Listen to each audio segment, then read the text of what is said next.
Hey, Undisputed listeners. Before we start the show, I wanted to tell you about our brand new Fox Sports app and website, foxsports.com. Reimagined for the modern sports fan. Go ahead, download the new app right now. You don't even have to pause this episode. Every day on the new app and website, you'll see the top stories in sports, plus a rich world of written content, videos, social media, and analytics to give you a 360-degree view of the most important stories of the day. Streaming live TV has never been so easy or elegant. Every Fox Sports game, including all pregame and postgame shows, are just one click away. For the extra invested fan, we also go deep with real-time wagering lines, trending prop bets, win probability, and key player projections. Download the new Fox Sports app or visit www.foxsports.com now. Let's start the show.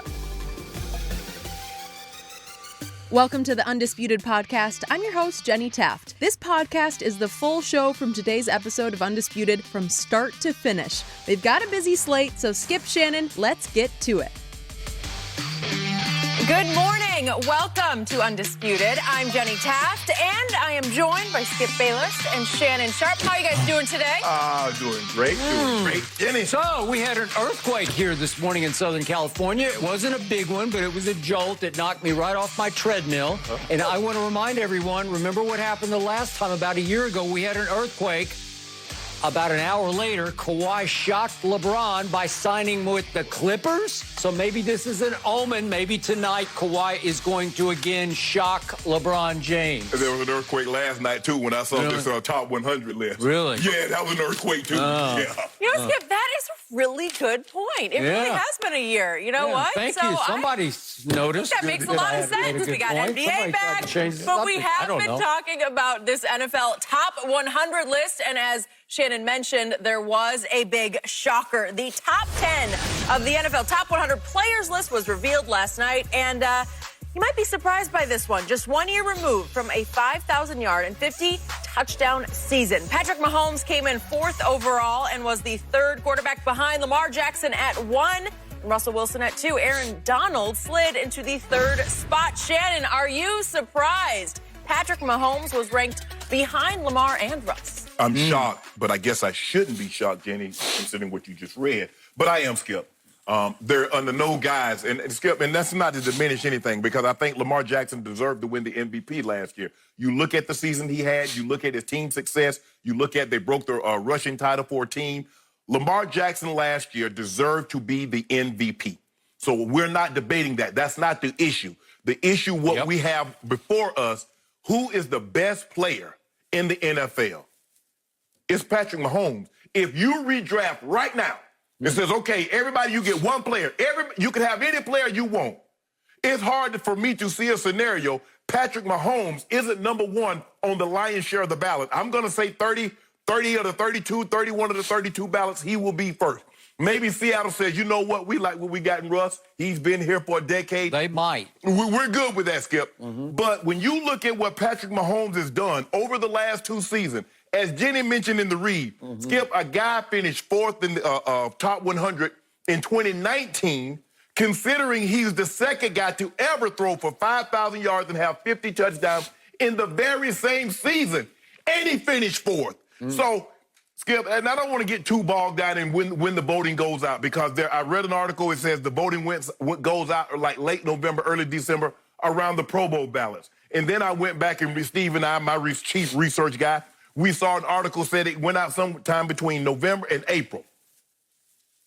If this ballot went out after the playoffs and Patrick Mahomes is not number one, everybody that voted is a fool. Patrick Mahomes' team came from behind in 3 games by double digits, and they won every game by double digits. He averaged 300 yards passing, and in 3 games he had 10 touchdowns, 2 interceptions, and he had a QBR of 89. That's fact. So for someone to say there are 3 other players that they would rather have, the players, and look, Skip, I've been a player, but for someone to say that Patrick Mahomes is the 4th best player in the NFL is utterly ridiculous. Considering what he's done over the last, if you just take the last 2 years, if you just take and I get it, Skip, if the voting went out in November, remember, Skip, he missed 2 games and basically 3/4 of another game on a quarterback sneak. he injured his knee. So if the voting went out in November, because for the better part of the season, it was Lamar and Russ. Lamar and Russ. Who's going to get this thing? And then the last 4 games of the season, Lamar took off, and he didn't look back. He went to Seattle, did a number on Seattle, and when he came out here, Skip, to the Coliseum, it was over. What he did that Monday night, Skip, it left no doubt in anybody's mind who was going to be the MVP. The question was, is he going to win this thing unanimously? Because, man, but Skip, for someone to say Patrick Mahomes, given what he's done over the last 2 seasons, a regular season MVP, a Super Bowl MVP, 5,000 passing yards, 50 touchdowns, and his first game back off the injury. Let this sink in for people. His first game back from injury, it was on the road in Tennessee. He throws for 446 and 3 touchdowns. We saw what that defense did to Tom Brady at home. We saw how confusing that defense was for Lamar Jackson. And he went for 446. And just for good measures, he said, y'all thought I was playing. I'm going to get you at home. I'm going to spot you 10 and then do a number on you. Skip, it's outrageous that this guy was voted fourth because he should have been nothing but one. Okay, back to your original point. I'm pretty sure, because of all I have read and all I have heard, the ballots went out around Thanksgiving. They're on pace with the Pro Bowl ballot. They try to send them all out at the same time. This is very different than voting for the Pro Bowl because on this ballot, each player is asked to rank a top 20, not a top 100, because, as you well know, no NFL player would sit down long enough to say, let's see, who's number 89? I think I'll put, you know, right? Yes. It could take hours to put together a top 100. So they're asked to do 1 through 20. Correct. Which is why, if you just stop at 20, that a bunch of really good quarterbacks didn't even make the top 100. You're all worked up about Carson Wentz. I'm more worked out about Ben Roethlisberger and Matt Ryan and Baker Mayfield and Matt Stafford. They didn't make the top 100. Kyler Murray, it was an outrage to me that he was only 90th on this list. But you can see if you just go to 20, I didn't put him on. Well, Roethlisberger didn't even play last year. Matt Stafford was gone most of the year, so they don't make the top 20 that a lot of people pick. In the early days, and this has been 10 years of this competition, in the early days, they were only getting 20 to 30% of the players to even send in their ballots. This year, according to Pro Football Talk, 57% of NFL players did actually send the ballot in, which I think is pretty good. So that's 970 ballots they got in, and it's total players. It's sort about of 1,700. Yeah, 16 to 1,700. So it's 57%. It's pretty good. So now we have an idea about how level or not level this playing field is. It's a little bit of a flawed way to concoct a top 100. So I'm not going to get terribly worked up about this, but before I get to all of your points, allow me to say once again, I have nothing against Aaron Donald personally. I just, listen, I know he's fired back at me on Twitter.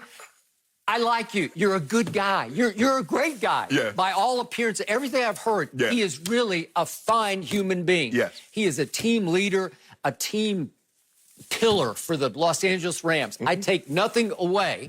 But you're not better than Patrick Mahomes. And he ranked third to Mahomes fourth. And several years he's won this competition. And I'm like, how can you don't do enough at your position by virtue of your position.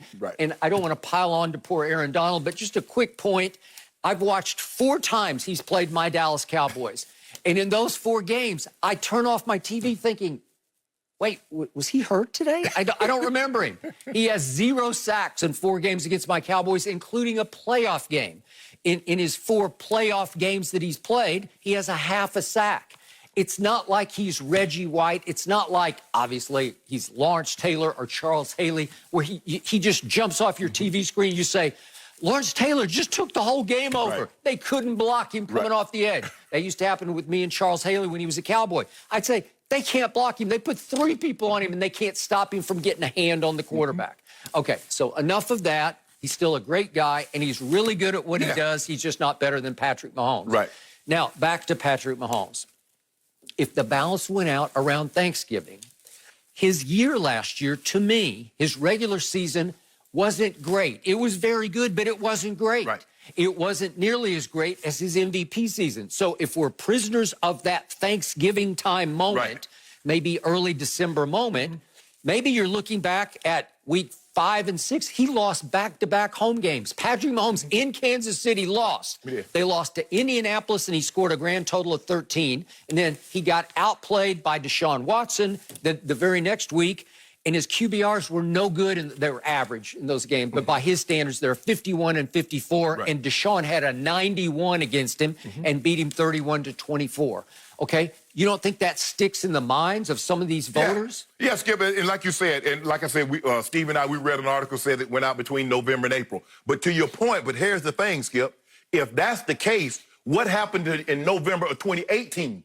The guy was on a historic season. But the definition, the way it's printed across the top of the ballot is we're looking for the best 100 right now. Yes. Okay, so it's right now. Okay, you could factor in recent history. No, I'm saying, remember, this is the second year he's finished 4th. Oh, okay. But the first... Yeah, you're right, yeah. So think about it. He went 5,000. And Skip, we saw what he was doing. We like, hold on. We've never seen it was a 300. Because remember, he started the season on the road and threw for, 5 or 6 touchdowns against Pittsburgh. And so that's what's confusing. If you said, okay, we're taking it right now, this season, okay, I give you that. Okay, because he got hurt, and like you said, he had those 2 down games. He was coming off an injury. But you can't excuse what happened in 2018 because he was head and shoulders above everybody else. Okay, so 4th and 4th. Yes.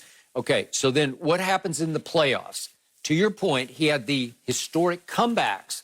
But what do you always throw at me when I say, well, Dak kept fighting? You know, he had huge 3rd and 4th quarters. Right. And you say, well, did he play the first 2 quarters? Yes. Well, did Mahomes play the first 2 quarters when he fell behind 24-0, right, at home in a playoff game? Right. And then to Houston, obviously. And then he fell behind 17-7, and they roared back both times and won fairly convincingly both times. But he did not play well early, and then he played very well late, and he was lucky they were at home, and it just erupted on the visiting team, and the sky fell. Right. Okay? And they came back and won both those games.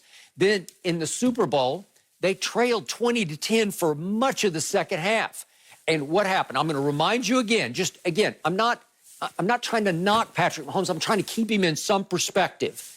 He wasn't great in that Super Bowl. You have to admit. Late in the 3rd quarter, they're down 20-10, and he threw an interception, if we could see that, and it was a pretty ugly interception. It was... Yeah, Fred Warner makes a great drop. I mean, it looked like he threw it right to the 49er. Okay, so that's the first one. Here we go again.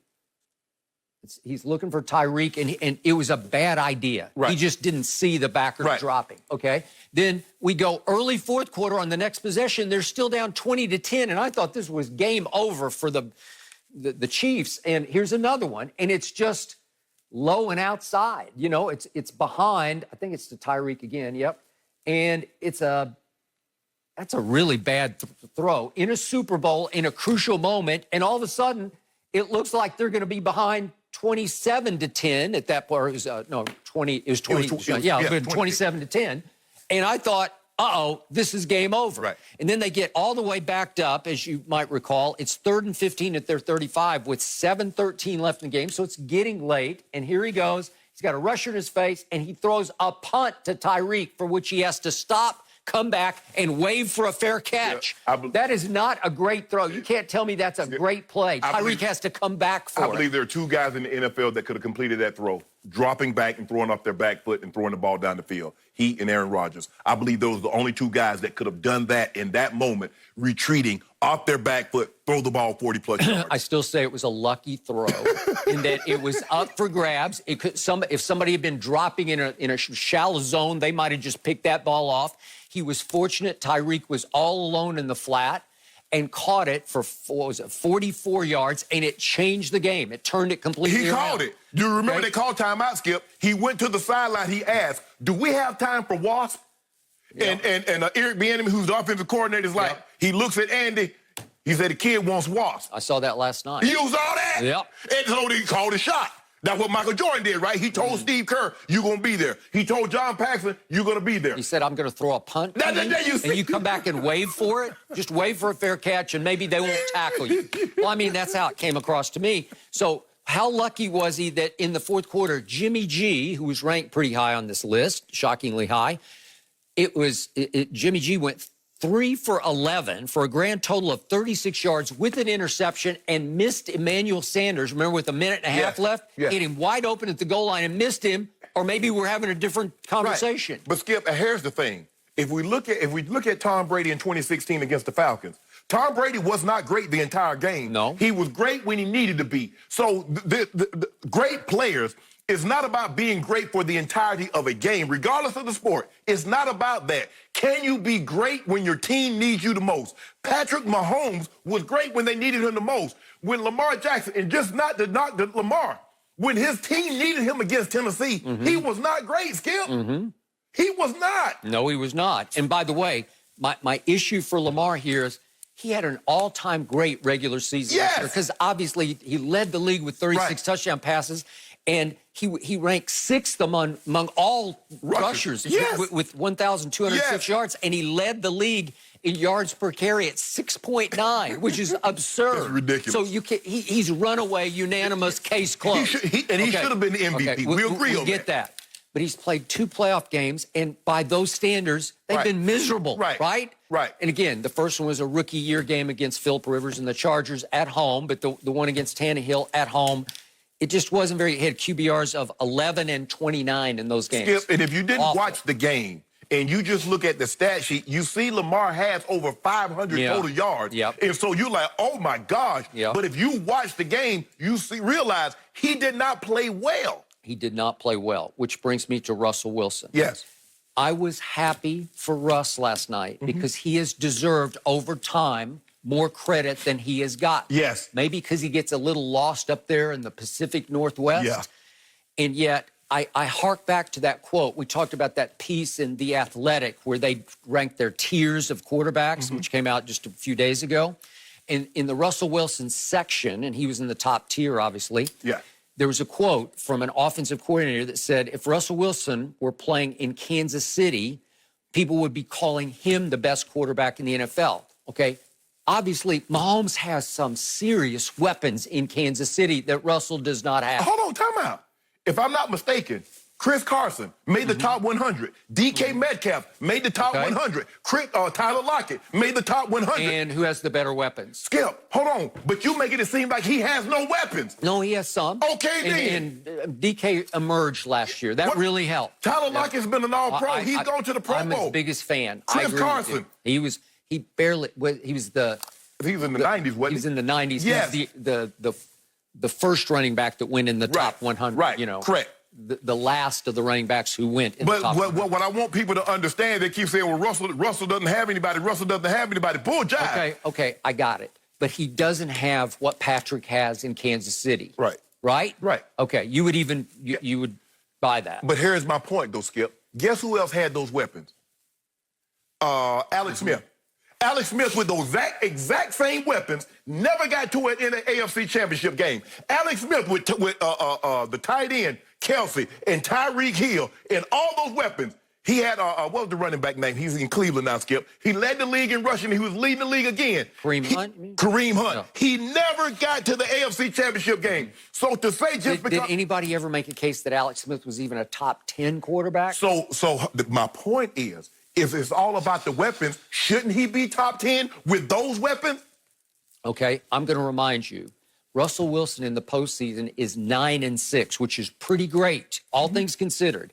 And he got to 2 Super Bowls, and he played hugely well in both Super Bowls. He did. QBRs were 88 and 93. And obviously, he almost won both of them, won one going away, but he went to the last pass. And I thought the pass was on point and on target. Right. But Malcolm Butler made a better play than the throw was, right? Correct. So you can't say Russell stunk it up in the Super Bowl. No, he did. But, Skip, I still believe that some people still, like, that's the last thing in the Super Bowl they remember. Russell Wilson's last pass in a Super Bowl game that he's been in was a pick in the end zone. Yeah, I guess so. But, again, do you blame him for that? Well, you blame Pete Carroll for putting the ball in the air. I blame, but here's the thing. I don't blame him, but I believe his teammates blamed him, especially the defense, because they says, Russell, you're seasoned enough to get out of that play and say no. Because I remember we were in Kansas City, Skip, and we had a situation where we're backed up, and Mike wanted to go for it. And John Elway said, Mike, let's beat Marty at his own game. Yep. Let's punt the football and make them drive. Don't give them a short field. So they believe that Russell has that kind of clout and says, nah, Pete, let's hand this ball to Marshawn Lynch and make Tom Brady go back down the field and get a touchdown in order to beat us.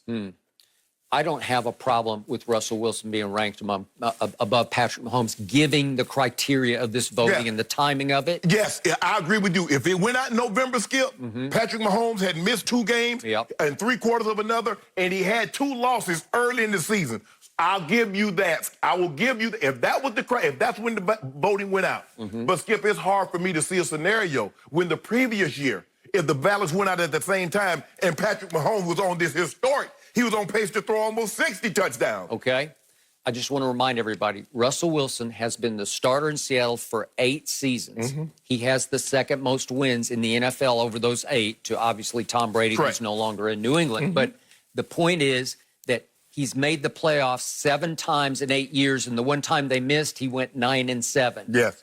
He has been somewhat quietly great in the Pacific Northwest. He has, Skip, and that has a lot to do with it, where he plays. Yep. He plays so, and the games come on so late. And it's not like, Seattle is not like, you know, like you said, Kansas City or Green Bay, even the Cowboys that people are like, oh, we got to watch this, we got to watch this. Because Russell Wilson's been great since he's been in Seattle. Yep. There's a reason why, Skip, they gave Matt Flynn all this money, and he never got the opportunity to start in Seattle. Because Russell Wilson came in and beat him out. You give a guy $30 million with $10 million signing bonus, and he can't even start over a guy that you just drafted as a rookie, that lets you know what Russell Wilson is all about. Skip, look, all these guys are, like I said, Lamar Jackson should have been the MVP because he had a historic season. To throw for 36 touchdowns, rush for over 1,200 yards, so you the most rush yards as a quarterback, most rush yards as a team, he deserved that. But my thing is, Skip, if you say the ballots went out in November in 2019 and they go out again in 2018 in November,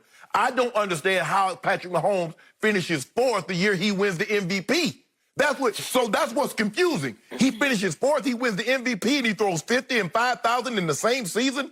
Only Peyton Manning has ever done that, and he did this in his first year starting. That's what's so confusing.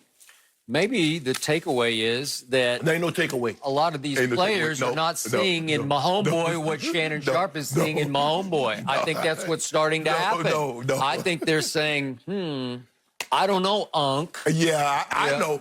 Skip, what did you, like you always tell me, when you cut your TV on and when you watch this man play, what do your eyes tell you? Interception late 3rd quarter, interception early 4th quarter, Super Bowl. Win. Hold on. Now, you keep telling me about what he did against Atlanta, how he threw for 285 in the second half. Who's he? Tom Brady. Oh, the forgotten man. You told Number me, 14 on this list. You told me what he did against the Legion of Boom. He threw a pick in that game, Skip. He did. Okay.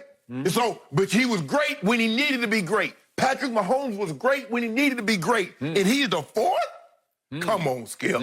Speaking of Tom Brady, by next year, everybody with a ballot will be putting Tom Brady back at number 1 on their ballot. That's the case. He won't be number 1. I'll put it like this. He won't even be top 10. Well, are they just going to be jealous? Resentful? I don't know. You see what you do, Skip? What? You talk about every time Tom Brady doesn't get what you think he deserves, it's out of jealousy. Well, the 43-year-old is still going. It's unfair. It can't be. It can't be. He just can't be any good anymore. Yeah, that might be. It's not even, he's not 43 yet. Couple more days until that birthday. No mercy. According to Anthony Davis, the plan is for him to play tonight against the Clippers. AD had still been experiencing discomfort in his eye all week, and Frank Vogel said there was concern earlier in the week that he may not play. So LeBron will have his fellow All-Star to face off against Kawhi and Paul George as the season restarts. Shannon, it is finally here. Who wins tonight? Oh, Anthony Jabbar. Oh, Anthony Jabbar. He looked like old young Kareem in Milwaukee. Does he? Yeah, I did not notice. Yeah, you're going to notice something else. Watch you notice this 30-15 drop on your head. Okay. Notice that. Okay. Is he going to wear glasses? Yeah, he's going to wear them. I told you he's going to wear them. Got nice one. 20/20 vision. Nice one. Nice. We got them there. He ain't got them the real goggles like old Kareem had them right from his head. He got the one he can just take off. Yeah, you know he had to play Skip. At some point in time, he's going to have to play. Anthony Davis wants to get in and get in the playoff mode. What better way than playing in this game right here against the Clippers? Boy, LeBron must have said, thank you, God. No. See, all that's unnecessary. LeBron was going to play regardless. And if AD didn't play, LeBron was probably going to have to go out there and drop about 50 on y'all head and win the game. But since we got AD, we're going to let AD do what he does to y'all. So we're going to let you know early on, early and often, that the guy that you got, that was, that's been bouncing around, that hadn't played in New York in like 5 years and went to Memphis and had a cup of coffee. Oh, Joakim Noah. Yep. Yeah, we're going to drop something on him tonight. Yeah, and we're going to give it to Zubats, too. I love I love Zub. I hate that we got rid of Zub, but I kind of like what we got right now. AD is the piece. He is the guy that nobody has an answer for. Zero. Giannis can't do anything with him. Kawhi, Paul George, Trez Harrell, none of your guys can. Joakim. Nothing. Nothing. He's a walking 26 and 10 anytime he wants it. Anytime. And there's no better time than the present. So guess what, Skip Baylor? And look, we're not going to underestimate you, because I know that's what you're thinking. And there's a propensity to do that. A team is missing, and this happens a lot in football. Oh, this guy's not playing, that guy's not playing, and you relax, you let your guard down. LeBron James ain't gonna do that. We coming out there, we killing. My grandfather say, "Boy, kill a gnat with a sledgehammer." That's what we do. So the Gnats are going to get sledgehammer. Yeah, we dropping Shannon Sharp. On live national TV, you just said that. The Gnats are going to get sledgehammer. That's what we do. We hang pictures. We're not talking about the Washington Gnats. We're talking about just real Gnats, the Clipper Gnats, the stepchildren living in the basement. It's an analogy. Yeah. So I'm just trying to say we just make sure that that you know what you're going to be dealing with. And in probably about a month and a half, you'll see us again, and the exact same thing will happen. 4 straight times? Skip, we need TV, we need ratings. Oh. So we can't send y'all away because, we have too much dead time. We'll let y'all hang around for about 5 or 6. Okay. So, you are predicting a resounding Laker win tonight, correct? 10 points. By 10. 10. Done. Because Fox Bet says it's 4.5, so if you'll give me 10, I'll take 10. No. Nope. Well, why not? Because this is what happens, Skip. LeBron and AD going to come out the game. We're going to probably, at this point, we'll probably be about 16, 18 with about 3 minutes left. And then you guys will come storming back to make it get it inside of 10. That's what's going to happen. So, no, I will not do that. Okay, I'll take 7. Nope. Why not? Okay, you know what? I'm feeling so good because of this earthquake and what Kawhi did a year ago on Earthquake Day here in July. Well, another one just happened while we was on there in the first block. Well, maybe it's Kawhi's. He's trying to send you a little message. I will take only the 4.5. Okay, done deal. For one case. Done. All right. Done. So I had guts. You had no guts. I had the courage of my conviction. Well, I'm gonna have diet dude for dinner. Okay. Here's what I think is going to happen tonight. All the pressure will be on LeBron James, number 1, and Anthony Davis, number 2. And we all know that when the pressure has been greatest on both of those two superstars, they haven't always been great under big game pressure. I believe this will feel like a very big game. You can argue that it's not, but this is a game the basketball world has waited for 5 months. Yep. I tweeted last night, it feels like Christmas Eve. Thank you, Adam Silver. Because I do thank Adam, I thank LeBron, I thank Chris Paul, I thank everybody who were driving forces behind this bubble. And yesterday they announced that there are 0 positive tests inside the bubble. So way to go. It's on track. It's on schedule. I'm knocking on wood for them here today. But everybody has been waiting for this crescendo of a restart game. This is the matchup everybody wants to see. And this could be the ratings bonanza game that will be must-see, can't miss, everybody on edge of seat. And I believe that LeBron and AD will tighten up as the game tightens up because they know they should win this game by 10 points. In fact, I wrote that down. Should win by double digits because, obviously, the Clippers have had nothing but bubble trouble. And the Clippers are going to be without the NBA's most dynamic bench duo. Tonight, there's no Lou Williams. There's no Montrezl Harrell. Right. So the 2 Mr. Fourth Quarters on the Clippers roster, the two closers who are sort of partners in closing crime every game for this team, they are both out of this game. So wouldn't you say that's heart and soul is being yanked out from under this roster? Yeah. Okay, so the other problem is Patrick Beverley played in 0 of the scrimmage games. Landry Shamet played in 0 minutes of these 3 scrimmage games. They're available, but they haven't played, so they're going to be used sparingly, and I doubt either one of them will start, and both have started many games, obviously, for this team. So you're looking at Kawhi and Paul George will be the starters, along with, I guess, Marcus Morris, and Reggie Jackson will be at the point, and your man Big Zoo will be in the post. Right. And then you're going to have to mix and match. A lot of players coming off the bench. Pat Bev a little bit. Shamet a little bit. Patterson. What's that? They got Harkless. Yeah, no, he's gone. He's gone. Yes, gone. right. But again, you got Magruder, Amir Coffey, and Terrence Mann, and Jamarca Green, and you do have Joakim, and I'm going to get to him in just a moment. But my problem going into this game is that my man Kawhi Leonard in the 3 scrimmage games has not looked like the reigning finals MVP. And I don't know exactly what's wrong with him. His shot has been off. His quickness has been suspect. His lift has been suspect. I don't know if his knees are already balking again because they are arthritic. But I haven't seen the explosion from him. Maybe he's saving it for tonight. I don't know. But on paper, it looks like something of a mismatch. Wouldn't you agree with that? Well, I mean, look, they still got those 2 big guys. They still got 2 top 10 players in the bubble. Now, you told me Kawhi is the best player. Kawhi is better than LeBron. Now, I don't see what you're trying to do is make a whole lot of excuses. No, I'm not making excuses. I'm just telling you what I've seen. I've watched every minute of the 3 Clippers games, and Kawhi, go look at his numbers. They're awful. His shooting numbers. But you told me if the best player, and you say Kawhi's the best player, he should win. Because when LeBron was the best player, even though he was going against teams that had more talent, you said LeBron being the best player, he's got to deliver. Well, Kawhi, go on and bring that home. Don't worry about who you don't have. I believe that Kawhi quietly held up his hand in a meeting yesterday and told Doc Rivers, I want him. I want 23. Because remember, the big story off the 3rd matchup was, Kawhi told the coaches, I want him. LeBron told him. I mean, LeBron, LeBron wanted Kawhi, right? So here's what I believe will happen. He said, tonight. I got him. Got him. We don't address him. Yeah. After what he pulled last year, that earthquake he pulled, we don't address him by name. Like you said, used to call him 2, we call him him. I got him. Okay.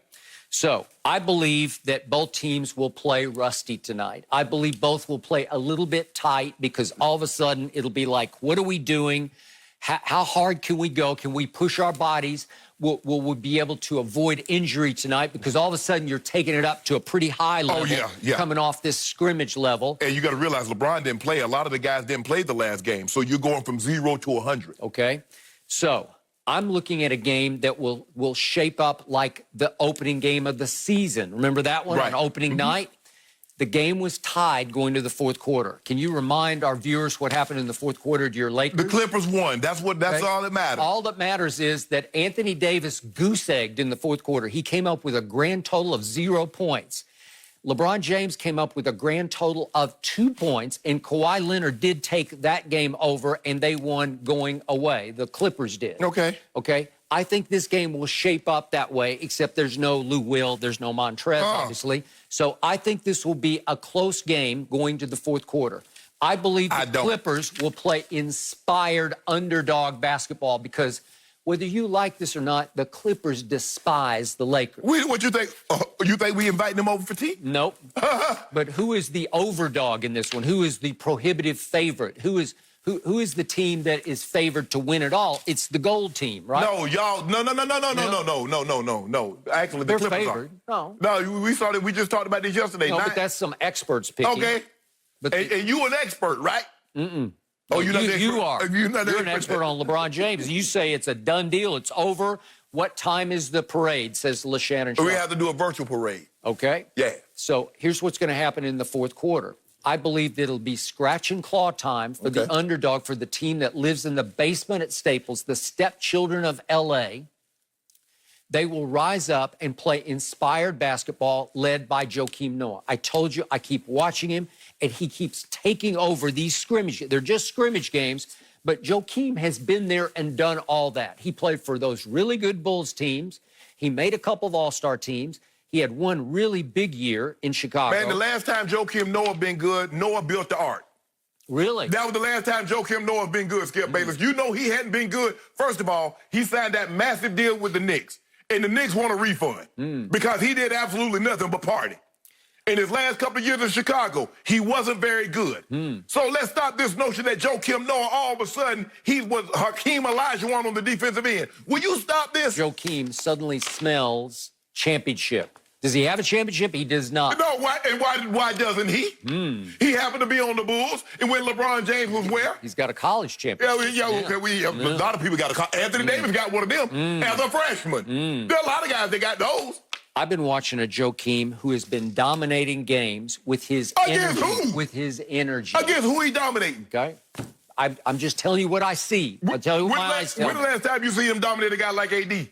He is still as good a passing center as there is in the league. What player He's has been point? dominating with passing, with picking, with shot blocking, with disrupting on defense, and I think you're going to see that down the stretch tonight because they're going to have to rely on him because he has played in a lot of big games and he will not be afraid of this moment. Yeah, when was the last time he played in a big game? Well, a lot of Chicago I mean, big games. just because, listen, this is how I operate. Let's just say there's a guy that has he's a doctor, but he hadn't performed a surgery in 6 years. Well, I don't want him working on me. I'm not going to be your first patient back. You've been bubbling up over there about J.R. Smith. He hasn't played a basketball game, a real basketball game, in 691 days. You like that? Joakim Noah hadn't played a real basketball game in 1,255 days. No, he hasn't played in 1 year. That's all. No. Yeah. I'm talking about a real game. You count what he did in New York? You heard it here first. Ask Michael Rappaport what he thinks of Joakim Noah. I don't care what Michael Rappaport thinks of Joakim Noah. All I care about is that you gave me 6.5 points. No, I gave you 4.5. Oh. Well, you're talking so big, I think it just went up to 6.5. No. You know what? I feel good with 4.5 because I think this will go to the wire. I do think the Lakers are going to win this game. And you know who I think will make the last shot? Not 23, not number 3. It will be Kyle Kuzma. I still think he is the X factor. Kyle Kuzma will make the shot that wins the game. I think it'll be lower scoring than they usually play. I'm going 102-100 Lakers. Oh, we're gonna have plenty close to 100 points by 3 quarters. I don't care if it's Quinn Cook. I don't care who make the last shot. I'll come in here gloating tomato. Well, you do care if 23 misses the last shot, right? If we're gonna miss it, we're gonna win. We're gonna win. That's all I care about. The dubs. This game means a lot more to LeBron James and Anthony Davis than it does to the Clippers. The Clippers are up 2-1 in this series, and the Lakers will look bad and feel bad if they go down 3 out of 4. We're up 5.5 with 8 games to play. That's where we are. Could you blow that lead? So in other words, I'm sitting in the catbird seat. Yep. I don't know what it You means, know what it is. You know what it is. I know what it is. I just don't know where it came from. Yeah, I know. What's a catbird? Yeah. I don't know. Maybe they have those down in the Magic Kingdom. Shannon, Yes. come on, no gloating. Don't go too crazy tomorrow, please. We're not ready. I don't want this. Okay. It's a lot. It's a lot with the mask. It's a lot. I agree with you, though. It does. Oh, it works. It feels like Christmas. The mask has double function now, right? Yeah, Jenny. It can make you look foolish and it can protect Jenny you. requested the mask. Yeah. I did not say that. I said, please, no mask. Save it for when it matters. We're going back to the NFL, guys. Coming off having the 3rd most yards from scrimmage in a season in NFL history, Christian McCaffrey landed at number 6 on the NFL top 100 players list. McCaffrey was the highest ranked running back, and the only non-quarterbacks ahead of him were Aaron Donald and Michael Thomas. So, Shannon, did McCaffrey deserve to be the 6th ranked player and highest ranked running back? Yeah, and he's the highest ranked running back ever. Only Adrian Peterson's been ranked higher when he had that monster season, Skip. He was 2012. He was the number 1 ranked player of the top 100. Yes, he's coming off a historic season, Skip. He was 3rd in rushing. He was 2nd in catches. For a running back, he had the 3rd most yards from scrimmage. Only Chris Johnson and Marshall Faulk, when Marshall had that historic season, Chris Johnson went over 2,500, Marshall Faulk was over 2,400, and this kid was over 24. So he's done things that very few people have ever done in the NFL. So when you look at it up, Skip, Derrick Henry averaged 5.1 yards per carry. Christian McCaffrey averaged 4.8 yards a carry. Skip, when you look at him, you don't think a guy, when you catch that many passes, it's not like you catch the ball and you go in the end zone and you just run out of bounds and nobody tackle you. People are tackling you. People are landing on you. And then you throw in another 200 to 300 carries. So that's 400 opportunities that someone has had an opportunity to put shoulder pads, helmets on you, and then you land on the ground. So, Skip, for him to be as durable as he is and still possess the breakaway speed, still be able to catch as many passes, there's no question he should have been ranked in the top 10. I think what it is, Skip, is that we don't normally see guys like Christian McCaffrey, a white running back. The last one that we've seen that had this kind of, well, he didn't have the success he had, but he was on the cover of Madden, was Peyton Hillis. Skip, remember he had that monster season in Cleveland, and then he just, like, disappeared. And so this is not normal. Back in the 70s, you know, you had Larry Zonkin, you had Big John Riggins. Maybe John Riggins, Skip, maybe was the last white running back that we saw that could take over and dominate ball games. And we remember what he did in the Super Bowl, Skip. So what Christian McCaffrey is doing is that because we don't normally see white guys at the running back position, and when they do, they come in, you know, they Rex Burkhead, or they come in and they're specialists. This kid is an every down back. And maybe I'm a little biased. I've known the kid since he's been there. Played with his dad, know his mom. Because his dad was a teammate of mine. And I still believe his dad could outrun him. I believe his dad in his prime was faster than Christian McCaffrey. I still believe that is fast. He was faster. He stayed behind people because they kept underestimating. But, Skip, I do believe he deserved to be in the spot that he was in. And I believe he would have been even higher if he could have got his team into the playoff. Because remember, Adrian Peterson got that team into the playoff. Actually, if I'm not mistaken, Skip, Green Bay won the division because they had to go on the road and play Green Bay in Green Bay. But I believe he'd have been higher if he could have got this team into the playoffs. But I have no problem whatsoever with him being in the top 10 and him being number 6. So I hear everything you just said, and yet I must admit I still can't buy all the way into Christian McCaffrey to the point where I say he's the best running back in football. You've loved Saquon from the start, I do. And now you've reversed field. But here's the thing that I love about him is that he's durable. Saquon has missed time. You see, and I like Zeke, but Zeke doesn't give me the explosiveness and the catching ability. I like Saquon. Saquon gives me home run. Saquon gives me catching ability, but he doesn't have the durability. This kid has it all. And if you remember last night, what did Zeke say? What's the best part of his game? He has no weakness. He picks up the blitz because that's huge. Because you can't play every down if you can't step up there and take up. And they showed a clip of him last night. He took on a linebacker and he stood him up. Okay, I get all of the above. I doubted his durability coming out of Stanford because that last year at Stanford, he stayed beat up all year, and he did actually miss a couple of games. He's missed 0 games in pro football. That's 48 straight games. That's impressive. That may be the most impressive of all. With the amount of touches. That's what I'm saying. Okay, yet I'm just going to give you, I'm speaking my heart right now.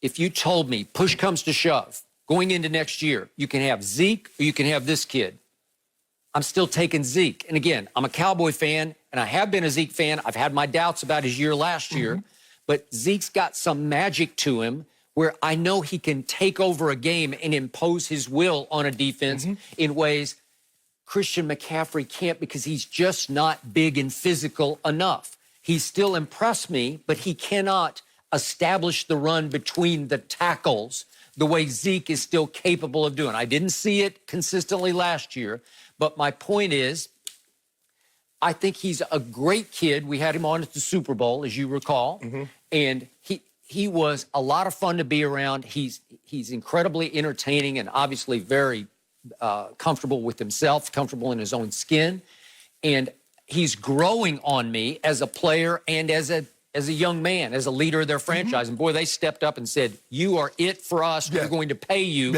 like you are our #1 building, but you are our cornerstone. Well, he's the face of the franchise because guess what happened, Skip? There is no more Cam Newton. Elite Kuechly retired. So he's the undeniable face of the franchise. Okay.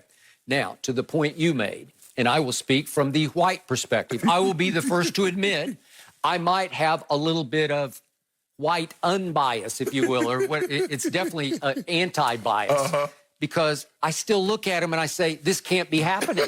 I'm sorry, because you brought up John Riggins. I have to go to John Riggins to go back to 1982. That's 28 years ago. Yes.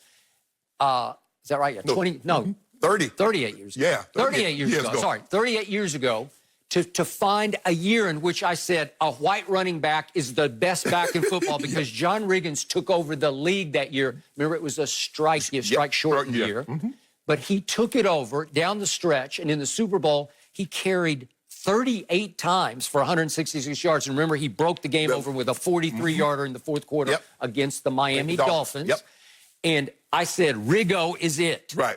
But remember, Riggo went 225, 230. Correct. And he was a high school 100, that is back in the 100-yard dash days. Yeah. But he twice won, it was in Kansas, but he won the 100-yard dash in his state twice as a junior and senior in high school. Okay, my point is, he could run a little bit, okay? Well, this kid, obviously, he's got genes back to a grandfather who was a sprint. I think he ran in the Olympics or yes, something. he did. He did. So, again, is there a little bit of bias on my part? Yeah, because Peyton Hillis became a joke because he went from Madden cover to bust. But it was off 1 year in 2010 when he had 1,100 yards. Right. And he was a late seventh-round pick, and he sort of came out of nowhere, and he was like, you know, where you looked at him, and it was just a rarity. And Skip, Peyton Hillis was more Mike Allstott. Yeah. Remember Allstott from Tampa? Yeah. He wasn't like this kid. This kid's elusive. This kid got home run ability. He's got home run ability. He's not blazing fast, but he's pretty fast. Yes. I mean he's 4.4. Yeah, he ran 4. I think he ran the same time or maybe a tad quicker than Zeke. Yep, tad quicker.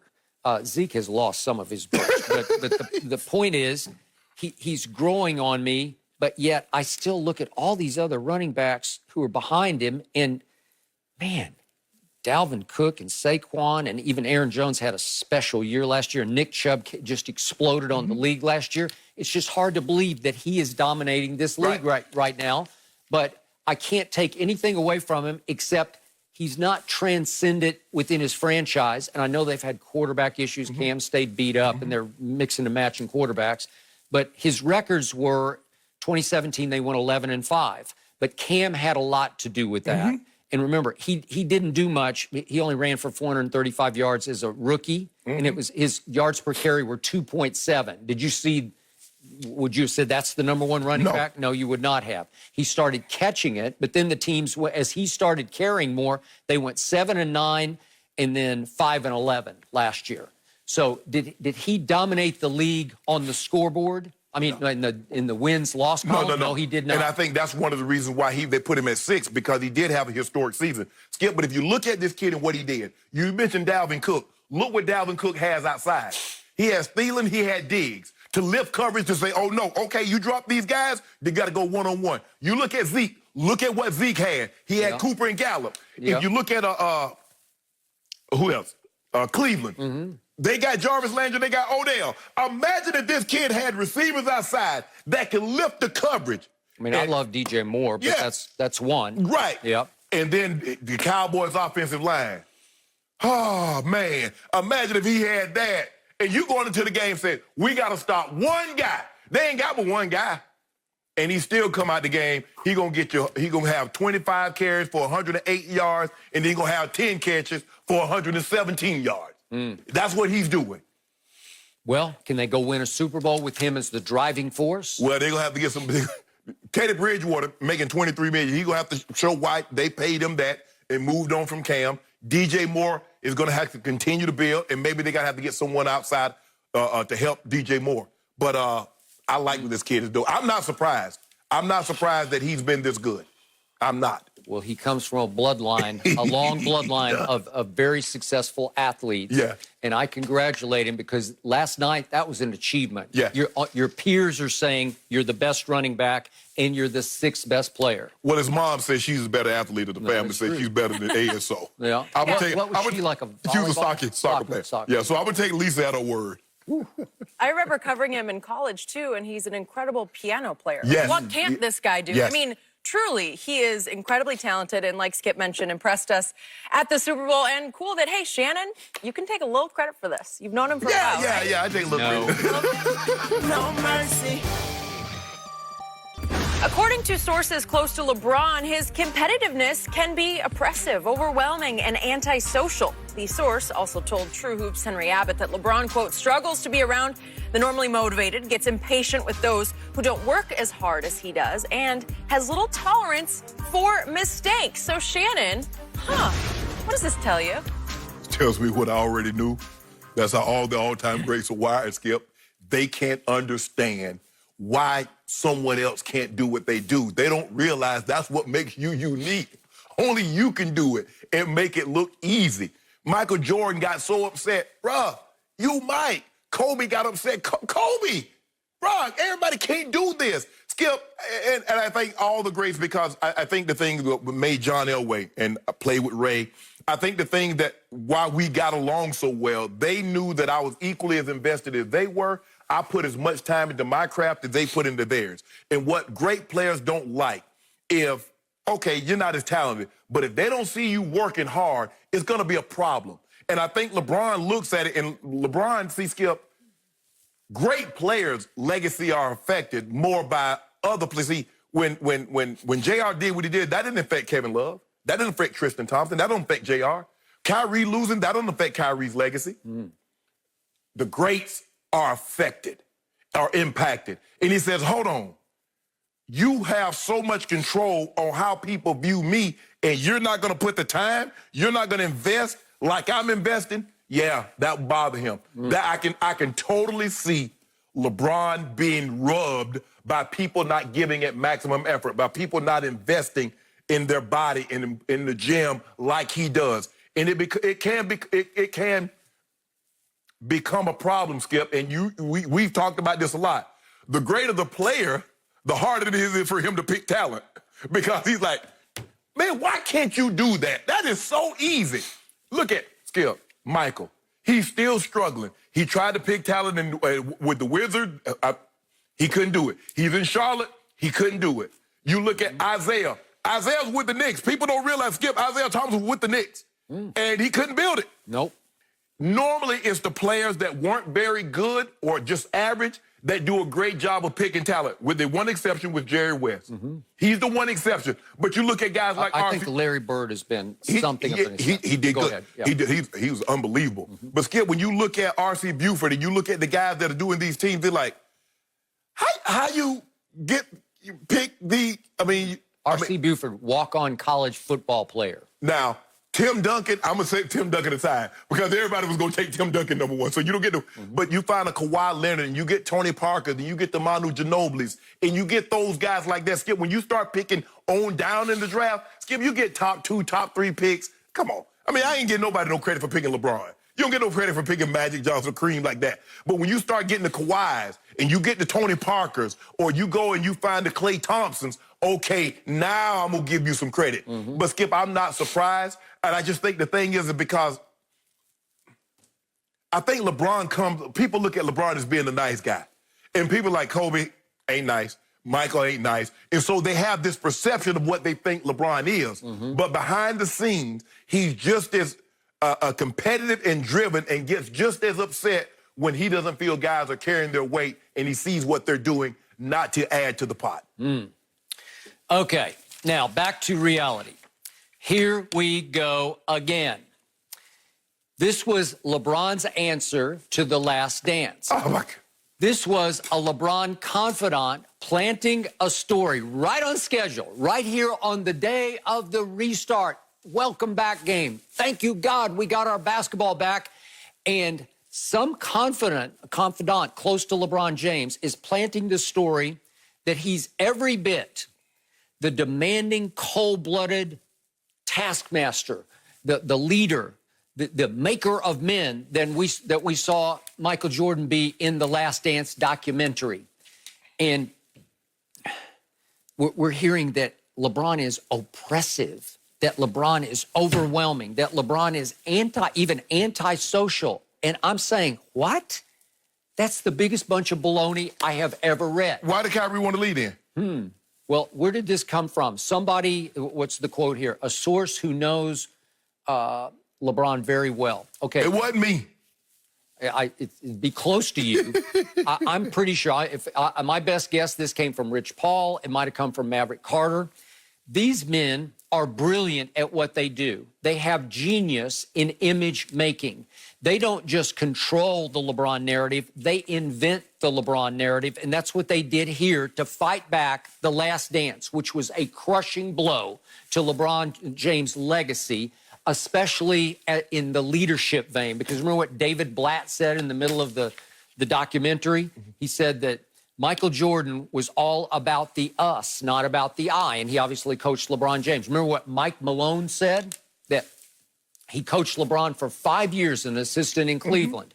And Mike Malone said, no, they don't compare because Michael Jordan was the cold-blooded killer who would reach inside your chest and rip your heart out to win a basketball game. He was like that the first 5 years of his career? Yeah, he was. And he won a lot of games. He scared the hell out of the Boston No, he didn't scare him. He didn't scare him. Yeah, they called him, what, Jesus and sneakers? They called him to go home. Stop that, Skip. You can see, here's the thing, Skip. Everybody compares LeBron. They look at LeBron's early career as opposed to when Jordan was winning titles. And it's like, oh, Michael, he was just reaching in. So why didn't he take Larry Bird and McHale's heart? Why didn't he take the Sidney Moncrief and Junior Bree? Why didn't he take their heart? Well, why didn't he take the Pistons' heart? He scared them to where they about had a heart attack because he was so difficult. They could not stop him, but those teams were awful around Michael. He needed a little bit of help. He needed a Scotty. He needed, obviously, some sort of Rodman. He needed somebody to help him a little bit. And all they were was the greatest defensive team I have ever seen in 1998. So LeBron didn't scare anybody. He scared the Golden State Warriors so much, they went and got a 7-foot assassin. They had one of their guys go out there in the parking lot with a towel on, cry after Game 7, but he didn't scare anybody. Did he not scare after what he did to the bad boy Pistons, too? He made the Boston Celtics go trade for KG, go get Ray Allen, because Paul Pierce was a lie. He was not the truth until he got with them. Michael Jordan put the fear of God in his teammates. You saw it. You got to see it live and on tape, right? Yes. Yeah. That's not this guy. This guy is too nice of a guy. No. This guy is more about himself than about his team. This guy is more about he needs the credit and he wants none of the blame, and it's always credit, blame. Michael Jordan didn't care about credit or blame. That's not true. He cared about winning. Skip, hold on, wait a minute. He didn't want Doug Collins to get fired because the triangle offense was coming and it was about moving the ball. He resisted. Did we not watch the same Last Dance? He just wanted to win championships. Oh, that's not, no. Yeah, he did. No. That's not what he said. That's not what he said. He said, I wanted the ball. He said, I want the ball in my hands late in the ball game as opposed to Bill Cartwright, as opposed to this one. That's what he said. Well, that's how he won. He won 6 MVPs and 6 championships. What happened in the ultimate Game 6 at Utah? What happened? He just said, get out of my way. He scored 45 points. His teammates scored 44. That's the closeout Game 6. And he held the pose on Byron Russell. Remember that? Yeah, I do, Skip. I'm not debating that. All I'm saying is that we look at these guys different when they're more alike as far as makeup. Okay, you want to say LeBron is not the scorer or he doesn't have the ferocity or the look of all that other stuff, but they're more alike internally than we previously thought, Skip, because all great players are wired a certain way. And, Skip, you don't realize that you're so much more. Skip, when I was in high school and can do things, I didn't look, but I was like, well, damn, I'm the only one on my football team that got a high school scholarship. They got a college scholarship. And then I go to college and I go to I'm the only one that go play in the NFL. And then it dawns on you. And then when I get to the NFL, I'm like, well, shit, excuse me. Everybody, it was great in high school and great in college. Why y'all can't do this? Okay, you're wired way differently than 23 is wired. You were wired closer to Jordan than he is wired to Jordan. I don't think so. Yes. I don't think so. I really don't. This guy, in Game 1, what was it, 2018? Oh, did you? Well, you brought it up, the J.R. Smith play. Yes, you did.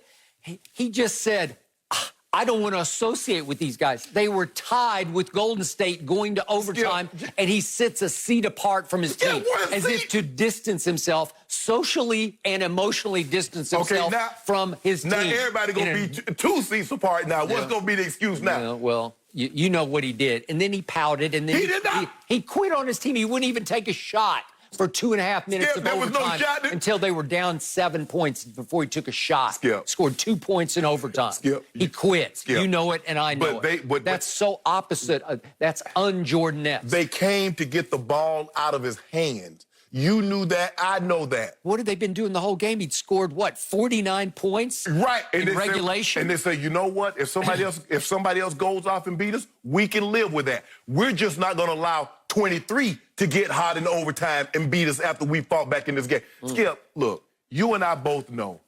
Nobody's talking about D. Wade. I mean, D. Wade was a great player, but when like LeBron's legacy is impacting more. Jordan's legacy, Bird, Magic, these guys' legacies are impacting more. You know that, Skip.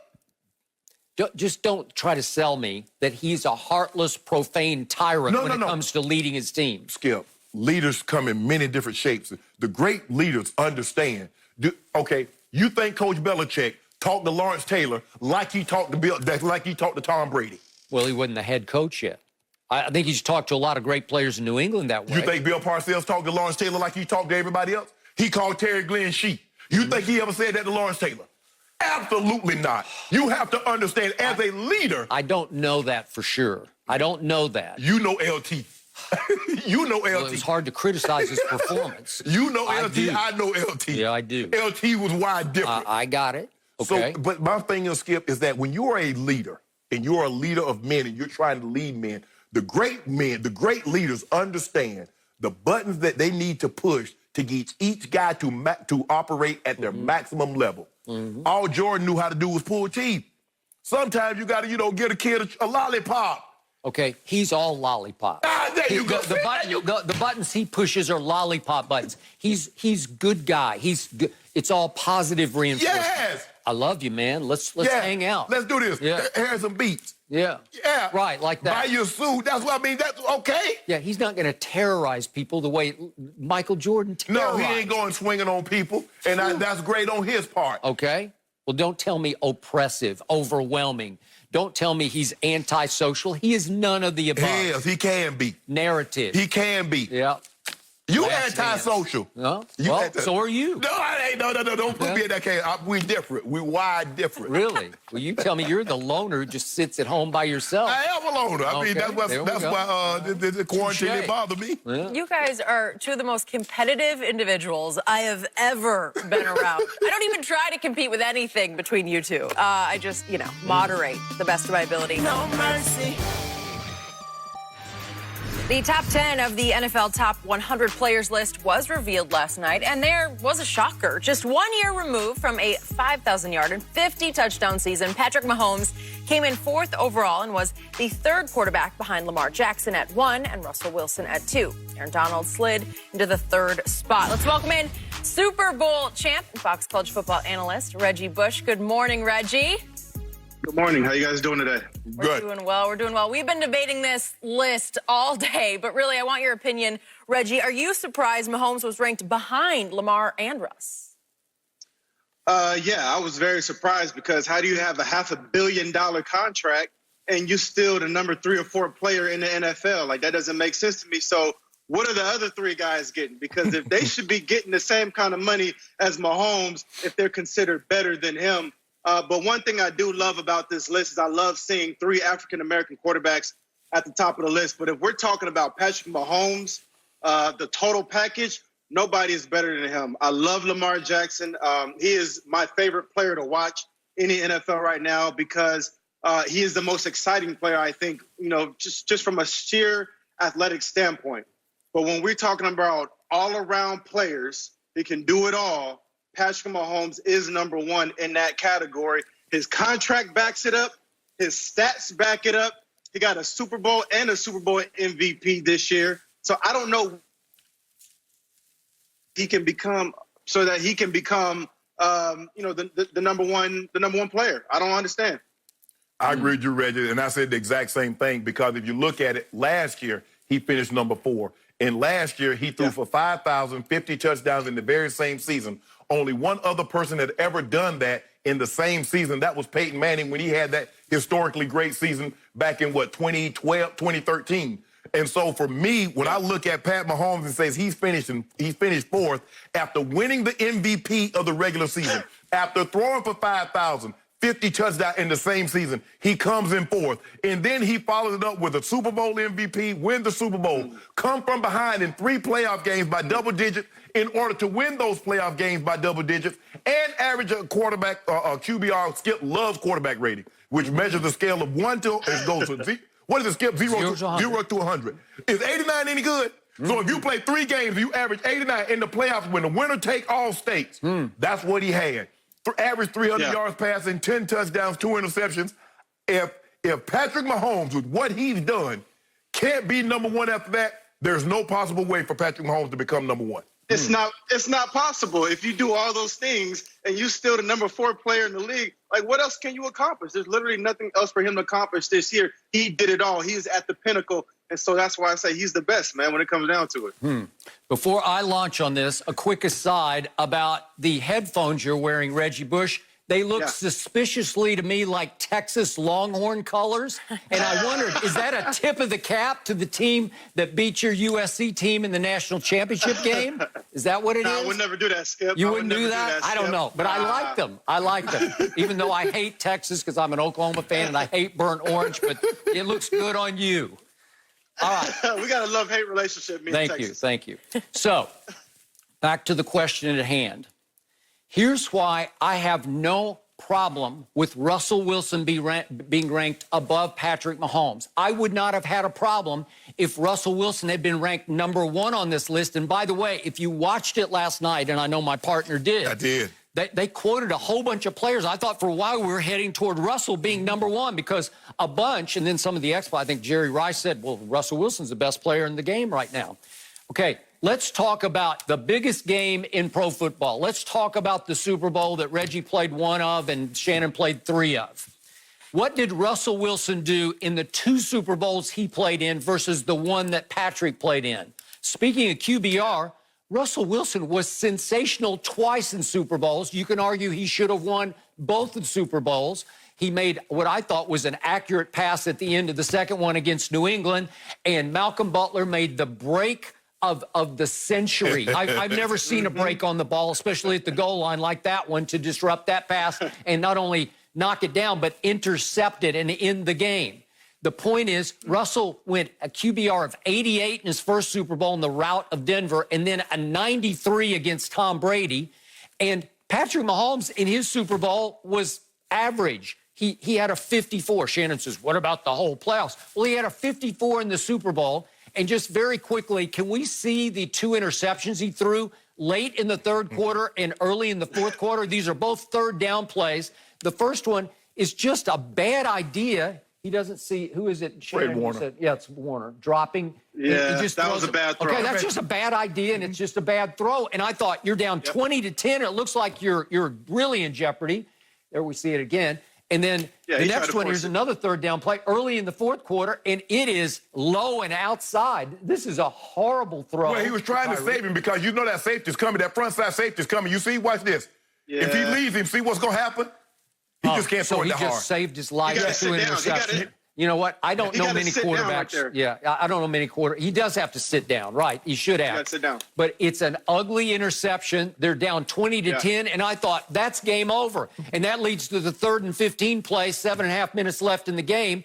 And Shannon says, this is a throw. Very few humans, only 2. Yeah, this is a blitz. I mean, it's not a blitzer. A rusher's in your face, and he just closes his eyes and throws it up for grabs to the left. He throws a punt.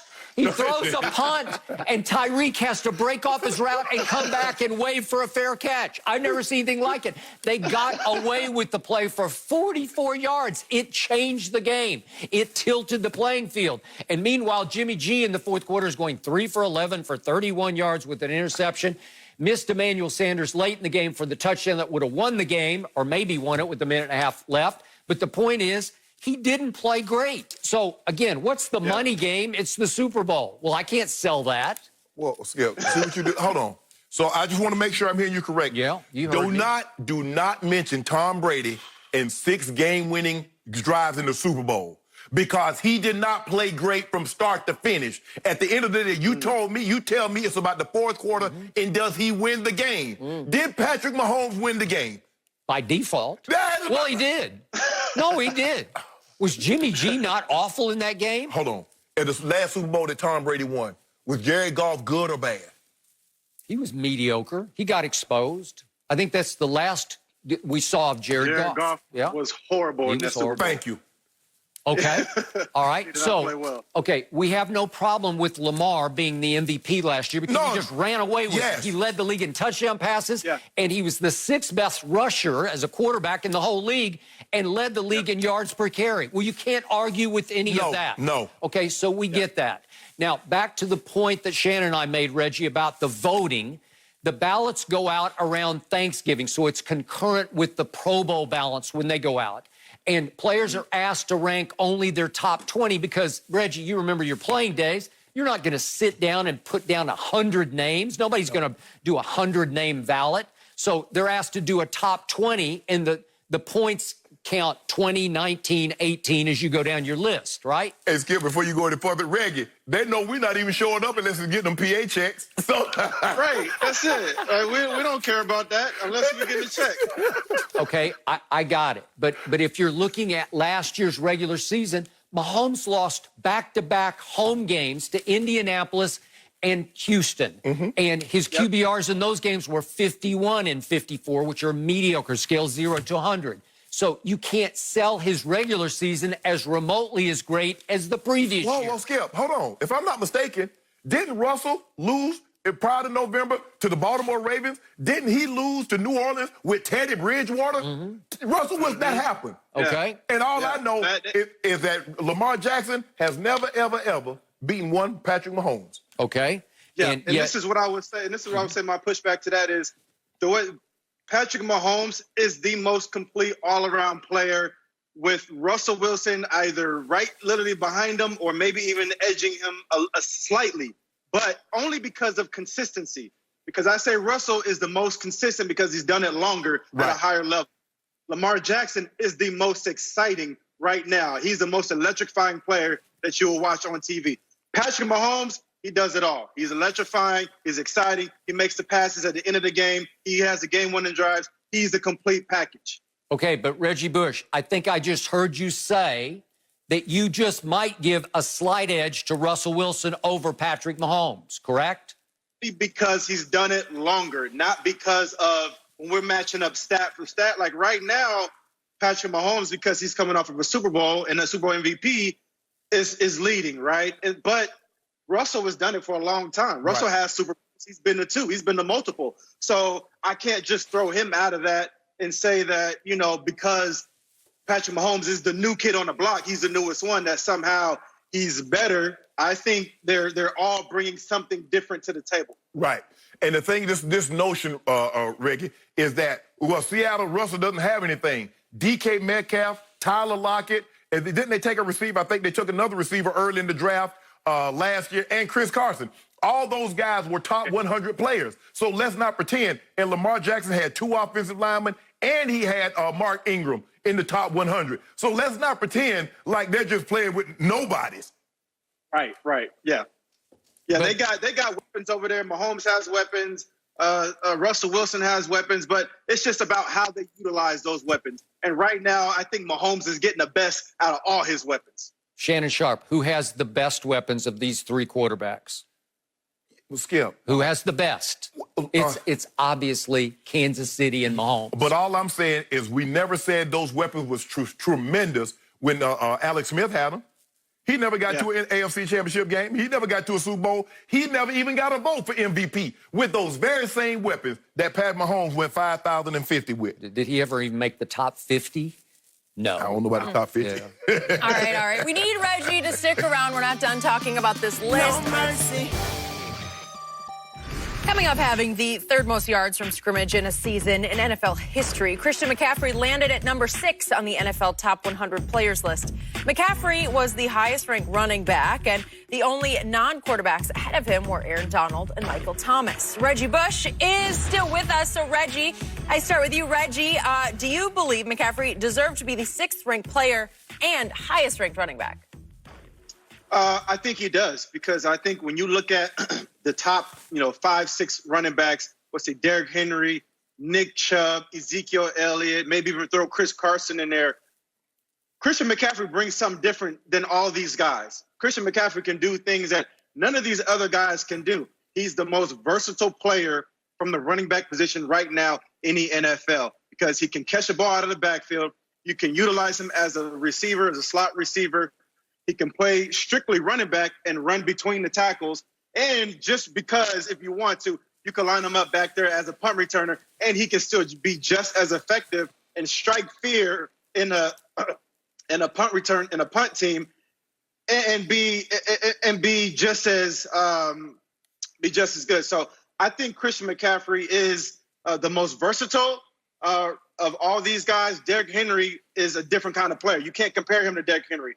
You can't compare him to Ezekiel Elliott and Nick Chubb, because those are different type of players. But what I love about Christian McCaffrey is just all the different things that he brings to the table, because that makes it that much harder for a defense to key on him. And that's one of the things that I prided myself in being my time in the league, was being extremely versatile, because I knew that if I can score a lot of different ways, that just made life a lot harder for the defense and for the defensive coordinator. The more you can do, they always tell you, Reggie, the more you can do, the more valuable you are. And you look at Christian McCaffrey, he did something that only 2 other men had done before him. Rushed for 1,000, received 4,000 in the exact same season. Roger Craig, Marshall Faulk did it. And you talk about guys, he went over 2,400 yards, total scrimmage yards. Chris Johnson has the record of 2,500 with that monster season he had when he ran up over 2,000 rush yards.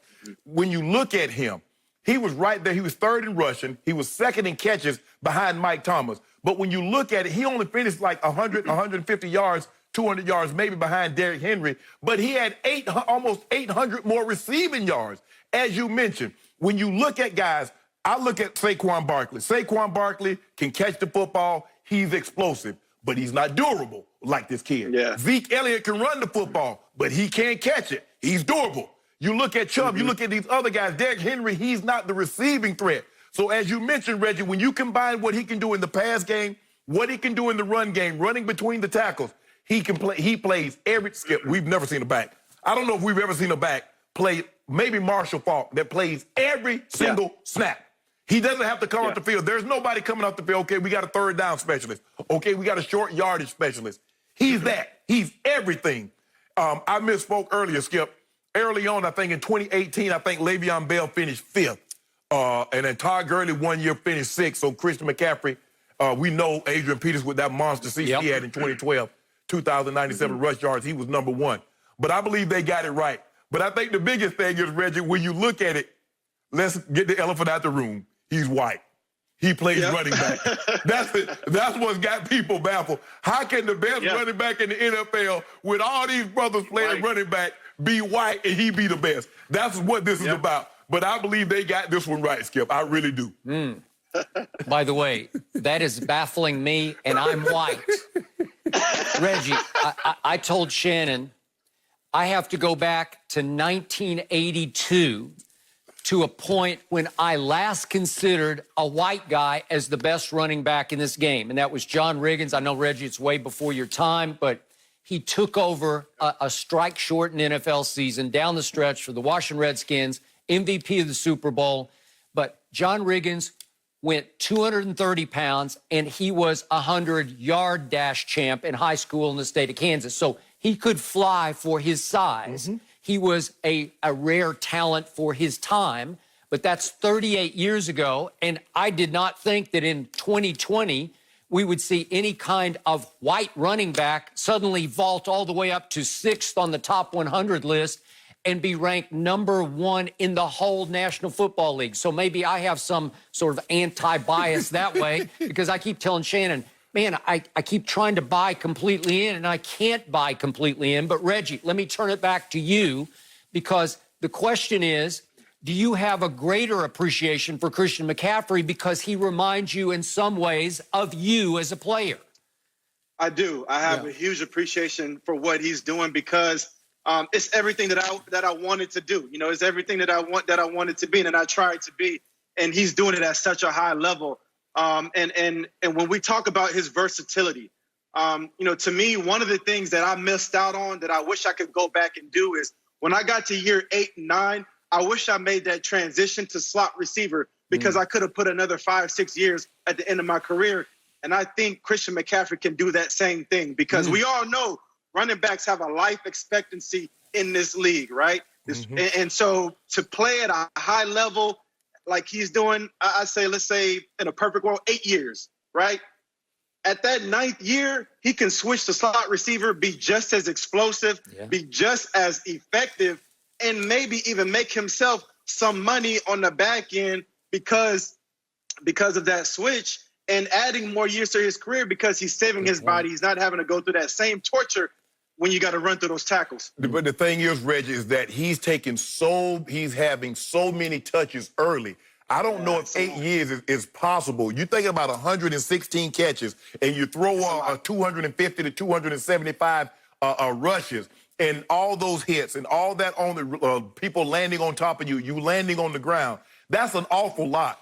But when you look at his ability to 4.8 yards a rush, that's unbelievable. And I was never in doubt because if you watch this offense in college, he ran between the tackles. Stanford is the most pro-style offense that you're going to see. That's why everybody loved Andrew Luck so much because he took the ball from under center. He handed, the guy was in the I formation, and so he was ready to go. And people just doubted because I think the thing is that, like I said, he's a white running back. It would be the equivalent, Skip, if Adam Thielen was the best wide receiver in football when you got Julio, D-Hop, and Michael Thomas. People like, oh, no, that can't happen. But that's what you're tried that too for a second. But that's what you're looking at with Christian McCaffrey because it's been so few and far between, especially in the last 20 years, Skip. We've basically only had one guy. Peyton Hill has had that anomaly season. It was a flash in the pan. And even when Mike Allstott was doing what he was doing in Tampa, nobody thought Mike Allstott was the best running back in football. You have to really consider, and I believe that he is because of his durability, because of his versatility. That's what makes Christian McCaffrey unique. Now, yeah, I'm a little biased. Hell, I know his father. I went to school. I played football for like 7-8 years with his dad. Know his mom, and I've been knowing him since he was born. But, Skip, it's hard to deny what he's been able to do since he's entered into the league. When a lot of people didn't think he could do it because everybody was questioning, yeah, he had a great season, but, you know, he's at Stanford and yada, yada, yada. And he's come in and he's exceeded expectations. But are you sure that Christian McCaffrey isn't more icing than cake? The ultimate cake I saw down the stretch last year was Derrick Henry. Oh, yeah. He just pounded defenses into submission between the tackles. Yeah. Christian is not big. What's he go, 205? 205, yeah. He's 205, 207 tops. To me, he can't impose his will between the tackles on a defense. He can scare the hell out of a defense because it's just hard to stop him in so many various ways. And he can get you between the tackles if he slips untouched between the tackles. Hey, Reggie, let me ask, Reggie, can I ask you a question? I got to ask Jenny, too. At your ceremony, at your wedding ceremony, did your cake have icing on it or did you have a bundt cake? Don't nobody want no bundt cake for a wedding cake. Everybody want icing on their cake. So if this kid is icing, he good. Shannon, I want a blunt cake. How about a Derrick Henry blunt cake? Blunt force. This is what I would say about Derrick Henry is that it just looks different, right? And so when you match Derrick Henry up against Christian McCaffrey, they wear you out differently. Christian McCaffrey wears you out by chasing him around all day. Derrick Henry wears you out by running through your chest and your mouth all day. He does. Because the thing is, Skip, I know where Derrick Henry's going to be. He's going to be 7 yards behind the line of scrimmage. That's where Derrick Henry's going to be. Christian McCaffrey's going to be offset. He's going to be in the eye. He's going to be in the slot. He's going to be out wide. He's going to be in motion. So he forces you mentally to keep a track. Okay, where? Oh, come on, man. Hey, we got to check. Way out there. Yeah, exactly. So now Shannon Sharpe is taking credit for Christian McCaffrey ranking 6th, right? You raised him. Little bit. Oh, but that picture of you guys, it is so cool to see. Chase him around the locker room, Skip. That's what got him fast. I don't know about your sunglasses in the picture, Shannon, but we're going to let that go for now. I mean, Man, come on. I don't know. He got them blue blockers on. Yeah, Blue blockers. Whoa! Hold on. Those are Kieselstein cord. Now, y'all go Google Kieselstein cord. That's what those glasses are. Those are some good glasses, man. Feeling confident. Really? Yeah. He's gonna bring those back. AD's going to wear those tonight, right? AD won't be you a thing in those. They're not big enough to protect his eyes. Reggie, thank you so much, as always, for joining us. No mercy. According to Anthony Davis, the plan is for him to play tonight against the Clippers. AD had still been experiencing discomfort in his eye all week, and Frank Vogel said there was concern earlier in the week he may not play. So LeBron will have his fellow All-Star to face off against Kawhi and Paul George. We're now joined by Fox Sports NBA analyst Chris Broussard. Chris, tonight is the night. Who you got? Who wins? I'm so excited about tonight, and not just because it's the return of NBA basketball, because of what's going on in the bubble. The fact that LeBron looks so sharp, he looks like he's in great shape. Anthony Davis is playing tonight, and then the Clippers look like the opposite. The fact that they'll be without Montrezl Harrell, Lou Williams, and maybe Patrick Beverly. Kawhi hasn't looked good in the three scrimmages. You know, all of that adds another dynamic to this game that's got me excited about it. And so I'm going to say the Lakers win. But to me, the real story is this. If the Lakers don't win tonight, they got very little chance, no chance of beating the Clippers in the playoffs. I won't say no chance because of LeBron James. I'll keep a little chance with LeBron. But if they cannot beat the Clippers tonight, with Anthony Davis and LeBron James, and they're focused and zeroed in, and the Clippers are nonchalant, lackadaisical, missing their third and fourth best players who average almost 40 points a game combined. If they can't beat them tonight, they won't beat them 4 times in 7 games. It just won't happen. That would be 3 times in 4 games this season that the Clippers will have won. Twice they will have been without their full complement of players. I'm sorry, I do not see the Lakers overcoming that. We thought the game in March, right before the shutdown, was important for the Lakers to win. This one is even more important. The Lakers better take care of business tonight, or they will not beat the Clippers in the playoffs. Well, we know the Clippers always get up for the Lakers. And because we've seen them play, they get up for the Lakers and then lose by 25 to Memphis. And they lose by 40 points to another team. So we know they'll be up, even though, as you mentioned, Chris, they'll be without Lou Will. They will be without Trez Harrell. But they find a way to get up. And that's how it is. Sometimes it's like these rivalry games. Skip, you know, Washington and the Cowboys and the Giants, and they're going to get up for one another. Because we see each other and we know what we're trying to send a message, and no matter what happens, we're going to get ready to play your butt. But I think the biggest thing is that AD is going to attempt to play, and he's going to have protective eyewear. And I think the thing is because this is a sprint now. There's no more marathon where, you know, the season starts after the All-Star game. No, the season starts tonight. And so you're playing cricket. You only basically, the postseason start basically in 2 weeks. And you only get 8 regular season games, and then it's full tilt. And so you're going to have to take it up. You got 3 scrimmages.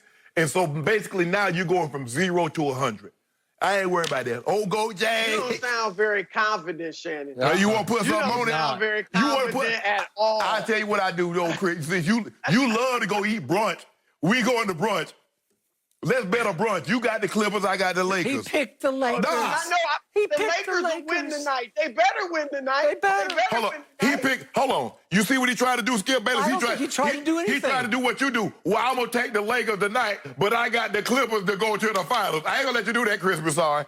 No, that's been my pick all year. I've picked the Clippers all year to go to the finals. I'm saying the Lakers will win tonight, and if they don't, it's doom for the Lakers in the playoffs. Never doom. I agree. Chris Broussard, I appreciate every point you made to start this segment. I co-sign every point all the way down the line, and I'll add one more. The pressure is all on the Lakers tonight. It's especially on LeBron James, who looks like a dynamo down in the bubble, and on AD, who is going to play tonight. They are going to feel the heat. The Clippers will come out and play inspired, hopeless underdog, stepchildren down in the basement kind of basketball against this team. The Lakers should win this game handily. They're 4.5-point favorites. I told Shannon, if you just look at it on paper, they should win by double digits. Shannon is predicting Lakers by 10 because I believe in the Clippers' spirit tonight. I went ahead and took the 4.5 points. I deserved 9 or 10 points. No, you but didn't. you didn't have the courage of your convictions the way I did. So I said, I have the guts. I'll take the line, the Fox bet line, 4.5. Because I think as the game tightens up, I think all the Lakers will tighten up, and I believe the Clippers will play more freely, even though they are incredibly shorthanded because what's the most dynamic duo off the bench in the league? Well, obviously, it's Lou Will and Montrez. Yep. So they didn't just lose half of the dynamic. They lost both of them. They don't have their two closers. They don't have their two Mr. Fourth Quarters that they usually lean heavily upon. And all of a sudden, their depth will be tested because Patrick Beverley played in 0 of the 3 scrimmages. Landry Shamet is there also, but he played in 0 of the 3 scrimmages. I don't even know if they're worth 5 or 10 minutes tonight. So it brings me back to Kawhi Leonard. Chris, I agree with you. I've watched every minute of all 3 Clippers scrimmages. And I don't know what's going on with him. He does not look like the reigning finals MVP. He didn't have the suddenness. He lacked some quickness. He lacked a little lift. I don't know if his knees are already balking down in the bubble. I have no idea. He just didn't look the normal part to me. Paul George looks sensational. And I think the almost 5 months did wonders for his 2 shoulder surgery. He looks like Paul George. So to me, guys are going to come off the bench for the Clippers tonight that you're not expecting, and I keep saying this, and Shannon keeps laughing at me, Joakim Noah is going to play a key role. He scoffs, and he will eat those words tomorrow because Joakim has been having 20 minutes of impact in those scrimmage games. I know it's against backups for the most part. Thank you. But he is blocking shots. He had 5 in the scrimmage game, number 2. He is passing like a dynamic passer of a big man that he always was, and he is disrupting defensively. So I think he's going to be a crucial element tonight in the depth. AD gonna cook him. Cook him. Well, maybe he'll be in. Look, yeah. I think there's a few that could be a blessing in disguise for the Clippers with Noah. You know, Zubac, we know he's trying to get back into shape. So Noah's going to get these minutes. With Harrell out, Noah's going to play. It allows him to, take off some of the rust. And I don't know what he's got left at 35. You're right, Skip. He's looked good in the preseason or in these exhibition games. Mm-hmm. But if he does have anything left, I love his spirit. I love his attitude. And he is a guy that can match up with the Lakers front line if he's right. If he's still got anything left. I think that Chris, he can match up. He can match up with what Dwight. Okay. Now, he can't stop AD, but he's a body that you can throw on him that'll, Joakim was a disruptor. Joakim will get under your skin. And, if he's right, he can do that. You heard what you said, Chris? You heard what you said? You used the word, you past tense. You said he was. And once upon a time when he was in Chicago, but since he went to the Knicks and went to Memphis, what was he? If he's, you're right. If he's done, then he's done. But if he's got anything left, he can help him. Well, time out. Here's the 2 things I'm watching. Okay, go ahead. Go ahead. Here's the 2 things I want to see tonight. Anthony Davis. Look, I've been saying it all year. He's going to have to be huge against the Clippers for the Lakers to beat them. And huge in the fourth quarter. He averaged 26 against them. That's great in the regular season. But in the fourth quarters, he had 8 points total in the 3 games. That was 21 minutes. If he can't do it in the fourth quarter, that's going to be tough on the Lakers because they can throw Kawhi and Paul George at LeBron. So it'll be a challenge for LeBron to just totally dominate the fourth. So I want to see AD. The second thing is Lou Williams being out. Remember what happened in the 3rd game when the Lakers won? They hunted Lou Williams in the fourth quarter, right? Defensively, they went at him every chance they got. They got him in pick and roll. Yep.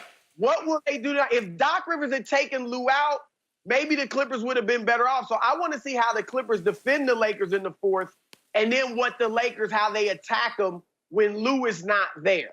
Lou is like their offense in the fourth quarter. They can't take him out because even though he's at a disadvantage, even though he's a liability on the defensive end, he's more advantageous on the offensive end. And you mentioned Kawhi, and you mentioned Paul George. They threw Kawhi, they threw Paul George, they threw Twin Morris at him. And what did LeBron do that last game they played in the fourth quarter, Chris Broussard? What did he do? He balled. I mean, he's LeBron James, but I'm just saying he's not going to just totally wreck those guys. Wait, time out. What happened in the third game? What happened in the third quarter of the third game? Avery Bradley happened. Is he going to play tonight, Shannon Sharp? Nope. No, he opted out. So you got JR in place of Avery Bradley's 3 and D, and it's heavy D. Waiters. Yeah, so Avery Bradley in the third quarter of game 3, just before we had to take a long break, he made 4 3-pointers. He made 6 in the game. That you're losing that. That's what puts you over the top. LeBron James scored 0 in that third quarter. 0. And by the way, I think tonight will look something like opening night. And in the fourth quarter on opening night, Anthony Davis, to your point, Chris, scored 0 points. And LeBron James, the king, totaled 2 points in the fourth quarter as Kawhi took it over. Pressure is mounting on LeBron and AD to do that thing tonight. As and they're going to do it. Yeah, okay. Y'all, I can't believe Chris Broussard and Skip Bayless are pinning the Clippers' hope on Joakim Noah. Okay, wait a second. Oh, Joakim. Wait a second. How old is LeBron James now? Help me out. 35. And how old is Joakim? 35. Oh, okay, so 35 to 35. Joakim Noah moves like Shannon Sharp, 52. That's what Joakim Noah looks like. You know what? Joakim put on some upper body muscle. He's got some tone now. I've never seen him look like this. Okay, we gonna see tonight. I cannot wait to Keep see that now. energy to the bar. I need to watch this movement. Oh, all right, Chris. So good to see you and enjoy today. I know how excited we all are. So good stuff. We'll chat with you soon. No mercy. Tomorrow, it's an all-new SmackDown on Fox featuring 2 huge championship matches. SmackDown Women's Champion Bayley takes on #1 contender Nikki Cross, and AJ Styles defends his Intercontinental Championship. Plus, an all-new Firefly Funhouse on Friday Night SmackDown, only on Fox. In a question and answer Snapchat session, the Nuggets' Michael Porter Jr. called the COVID-19 pandemic overblown and said that it was being used to control people. Nuggets head coach Mike Malone said that he did not want to be the, quote, thought police and wanted to let his players speak their mind. But the coach also said he wants to educate his players about the potential impact of their words. Shannon, what is going on here? I thought his comments were very disappointing. Skip, I think the biggest thing that we face right now when dealing with this virus is misinformation. Yep. I think the thing is that people are putting things out there because they're not taking this serious, Skip. Everybody, when it first came out, everybody said it's just a flu. It's the common cold. But this is what I've known, Skip. I've lived 52 years, and I've known a lot of people that had the flu. I've never heard someone say, you know what? Kevin has the flu. Let's go to his house and have a party. That shows you the lack of seriousness that they're giving this. Yep. I've never seen a kid have the chicken pox and say, you know what? Michael has the chicken pox. Let's all go together. Let's get our kids go over there and let's go over to his house. That never happened. So that tells you the lack of seriousness that they're giving this. Oh, this is what we know. You can say what you can say. It's and people like to do semantics. Well, Shannon, it's not a disease. It's a virus. Call it what you want. This is what I know. 150 people have lost their lives. There are families that are suffering, and there are some families that's lost more than one. And it just reported 150,000 people have lost their lives, and there are many more families that are suffering, and some families that have lost more than one through this virus. Skip, it's so, and I think that what's at play here, Skip? And I remember telling you this in 2016. I said, what has happened, Skip, is that this president has forced you to pick a side. There's no more straddling the fence. You're either here or you're there. And see, people now say that this disease, this virus, is all to hurt President Trump's reelection. So I ain't believe nothing you say. And what social media has done, now all of a sudden, Michael Porter Jr., he's an epidemiologist. He's an infectious disease specialist. And what social media have done for a lot of people, Skip, is let a lot of unqualified people take a title that they're unqualified to have. I'm a head coach. I'm a general manager. I'm this, I'm that. You can say anything. And that's what's happening here. And I agree. Coach Malone says, you know what? I'm not the thought police. and I don't want to infringe on someone's free speech. And I love that he said that. And I love is a that. fact. That's fact. But I would like for Michael Porter to just understand that when you disseminate this, 150,000 people have lost their life. And there are families that are suffering. So while you might think that what you're saying is and some people, Skip, some people are contrarians by nature. You remember, Skip, I remember when growing up and there used to be a guy would stand on the box outside the grocery store. And he says, God is coming back, the wrath of God. You don't want, and nobody would hit, everybody just walking by. And after that while, there's one person will stop. And then there's another person stop. And so now there might have been 5 or 6 people that heard what he said, and guess what they do? They take that and they go give that to somebody else. And then we get misinformation out there. So I just wish Michael Porter Jr. would be a little more thoughtful, a little more considerate of the people that have lost their lives and take that in consideration. I got it. Yet I'm going to be careful here not to condemn Michael Porter Jr.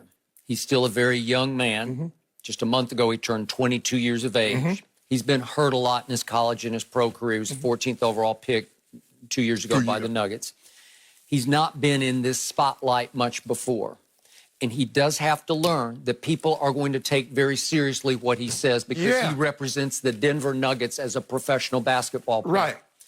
He's just not a normal 22-year-old. He's not a normal 22-year-old just spouting off on the internet. Right.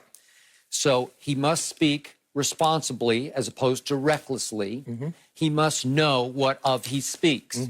And I know we get asked by kids a lot, especially when we take our show on the road, man, I want to be you. How do you got the greatest job in the world. Well, we do. We do. I jump out of bed very early every morning. But the night before, I can speak for both of us, much prep has gone into what we do here. And you can argue with our interpretation of the facts.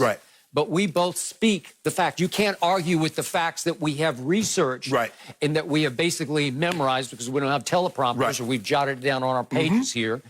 And our facts are going to be correct, but we are going to debate our interpretations of the facts. We take the facts to mean what? That's what we do on a debate show. And that's the hard part of this. It's great, but it's hard. It takes a lot of, you know, what I call elbow grease at night. I always tell you, I believe the debates are won at night. And how you research and how you think through the debate.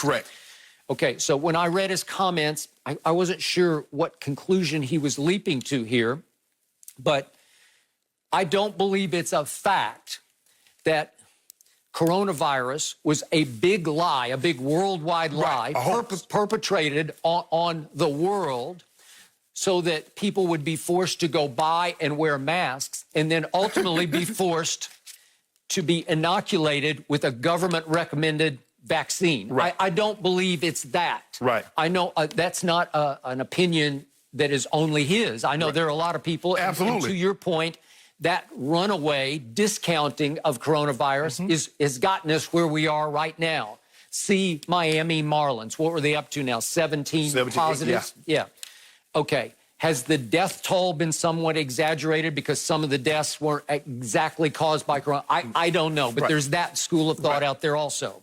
So I would just ask him, he seems like a deep thinker. I know he made a comment in the wake of the George Floyd murder. He called it a murder, but he said something about we should also pray for the policemen involved. He's deeply religious. He comes from a very religious family. I got it. And I am with that school of thought. I co-sign there, but you have to take into account the timing of what you're saying. People aren't ready quite to hear that the day after or in moments after the murder. You call it a murder, it was a murder. Okay, so in the big picture of things, it's a slippery slope because you don't want to muzzle him, as Mike Malone said. Mike Malone said it correctly.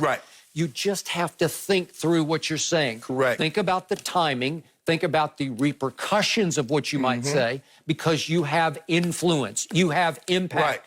People are going to weigh what you're saying much more strongly than they would weigh some guy in Des Moines speaking from his mom's basement, right? Okay. And Skip, and the thing is that, you know, and like I said, you know, whomever you like, and the election coming up November 3rd, you vote who you want to vote for, who you believe is best going to help the country. But what we see here is that if something comes out, Russia, it was a hoax. Ukraine was a hoax. coronavirus is a hoax. And a lot of them people don't believe, well, I ain't wearing a mask. Well, he doesn't wear a mask, and he says it's a hoax. It's a hoax. Now, we don't know if it's true, but I just read that the guy, Herman Cain, he just passed. Now, he went to Tulsa with no mask. I saw him on national live TV. And, you know, it's a hoax, and it's yada, yada, He was sitting right behind. And it's sad, Skip, that it's come to this. No mask. I'm not, Skip, look, I'm not willing to put myself in jeopardy. I'm going to wear the mask. I'm going to do that. I'm going to listen to, I've heard enough of these guys from Emory and Harvard and Dr. Fauci. I'm gonna take them at their word. I'm gonna be cautious. You know, people, it was the same thing with seatbelts. Man, I don't need no seatbelts. I got brakes. But guess what they did, Skip? Not only do they give you brakes and seatbelts, they give you an airbag now. So come on, people. I want to get back to what we can have some normalcy. But I believe our normalcy moving forward, Skip, is that we're gonna have to enter a building with masks. And the only time we're not going to have those masks on is when we're eating and drinking if we're in a restaurant. I believe that's where we're heading. Kind of like what happened after 9/11 and when the guy tried to get on the plane with a bomb in his shoe. You have to take your shoes off for the most part. You do. And you have to go through a screening. But people still fly. So I believe we can get to some kind of normalcy. But we just have to let's just go ahead and put the mask on. They believe, well, you know, we can get this thing under control if we just did it for a month. Everybody wore a mask. Dr. Fauci says if everybody in this country wore a mask for 2 weeks, we would turn it completely around. Well, why is that so hard, Skip? Because it's become politicized. I believe, Skip, if this hadn't happened in an election year, I believe people would have worn a mask. I really do. But because it's an election, and now it's like, okay, I'm not wearing it, I'm here. I'm wearing it, I'm there. And now we're getting nowhere. And it's sad that people are losing their lives and we're arguing about politics. And this shouldn't be a disease. Doesn't care if you're a Republican or a Democrat or an independent. I just want to say to Michael Porter Jr., don't lose your courage to speak your mind and your heart. Just do so responsibly. Correct. Absolutely. No mercy. Kendrick Perkins has high praise for LeBron and AD. He called the pair, quote, the best duo since Kobe and Shaq. And Perkins also said there was no way to stop the current Lakers. And in his opinion, they have the most championship experience of any team in the league. So, Shannon, do you agree that LeBron and AD are the best duo since Kobe and Shaq? I agree. They're two of the most talented guys to play together since Kobe and Shaq. AD's in his prime. He's smack dab in the middle of it. LeBron James, even at the age of 35, has shown that he's still the best player in the NBA, can still do it all, can shoot the ball, you know, get into the paint, can facilitate, leading the league in assists. And they fit perfectly together, Skip. But at the end of the day, you know great duos are judged by one thing: championships. Kareem and Magic were judged by championships. Shaq and Kobe, championship. Skip, they say the greatest duo ever are Michael Jordan and Scottie Pippen.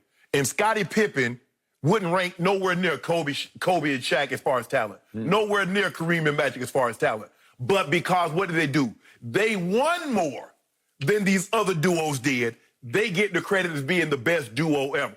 But at the end of the day, Skip, if AD and boy, you in the Lakers organization and you got duos. You got two of the top 3 duos probably of all time, and that's what you're trying to replicate. That's what you're up against. But I agree, Skip. They're they're the most talented. I believe they're two of the most talented players to ever play together. But at the end of the day, if you want to go down to the all-time great duo, you have to win a title. It's a must. I got to correct one thing you say about Michael Jordan, Scottie Pippen. Let's leave Scottie out because no, you can't. Michael Jordan was a duo unto himself. He was a he. What is he duo? was a one and an only. What does duo mean? In his case, it meant solo. It meant Michael, Jeffrey, Jordan, period, end of story. No. Don't start with Scottie Pippen. Don't put him in the same conversation or sentence. Duos. Thank you. Duos. Okay, let's talk about duos. I will give you this much. LeBron James and Anthony Davis have the potential to be the best since Shaq and Kobe. But they have done absolutely zero together. Zero. Yes. So let's look at Shaq and Kobe Together, they won 64 playoff games against only 28 losses. That's 70% of their playoff games they won. Right. Obviously, they won 3 straight championships together in 3 straight years, and they went to a 4th final. Right. So 3 out of 4. These guys are 0-0 in the postseason. So they haven't even played a single postseason game together. So let's look at the best duos since Shaq and Kobe. Well, how about LeBron and Dwayne Wade? Does that not qualify? Yes. I thought that was a great duo. But Skip, you know what? They don't really get credit because that Chris Bosh is like, it was a trio. They don't, I agree. But the guts of the story, LeBron and Dwayne. Yes. And Dwayne was big brother to little brother. And all of a sudden, little brother figured out how to do it the way big brother does. And that was a duo relationship. How about LeBron and Kyrie? They pulled off the greatest comeback in finals history.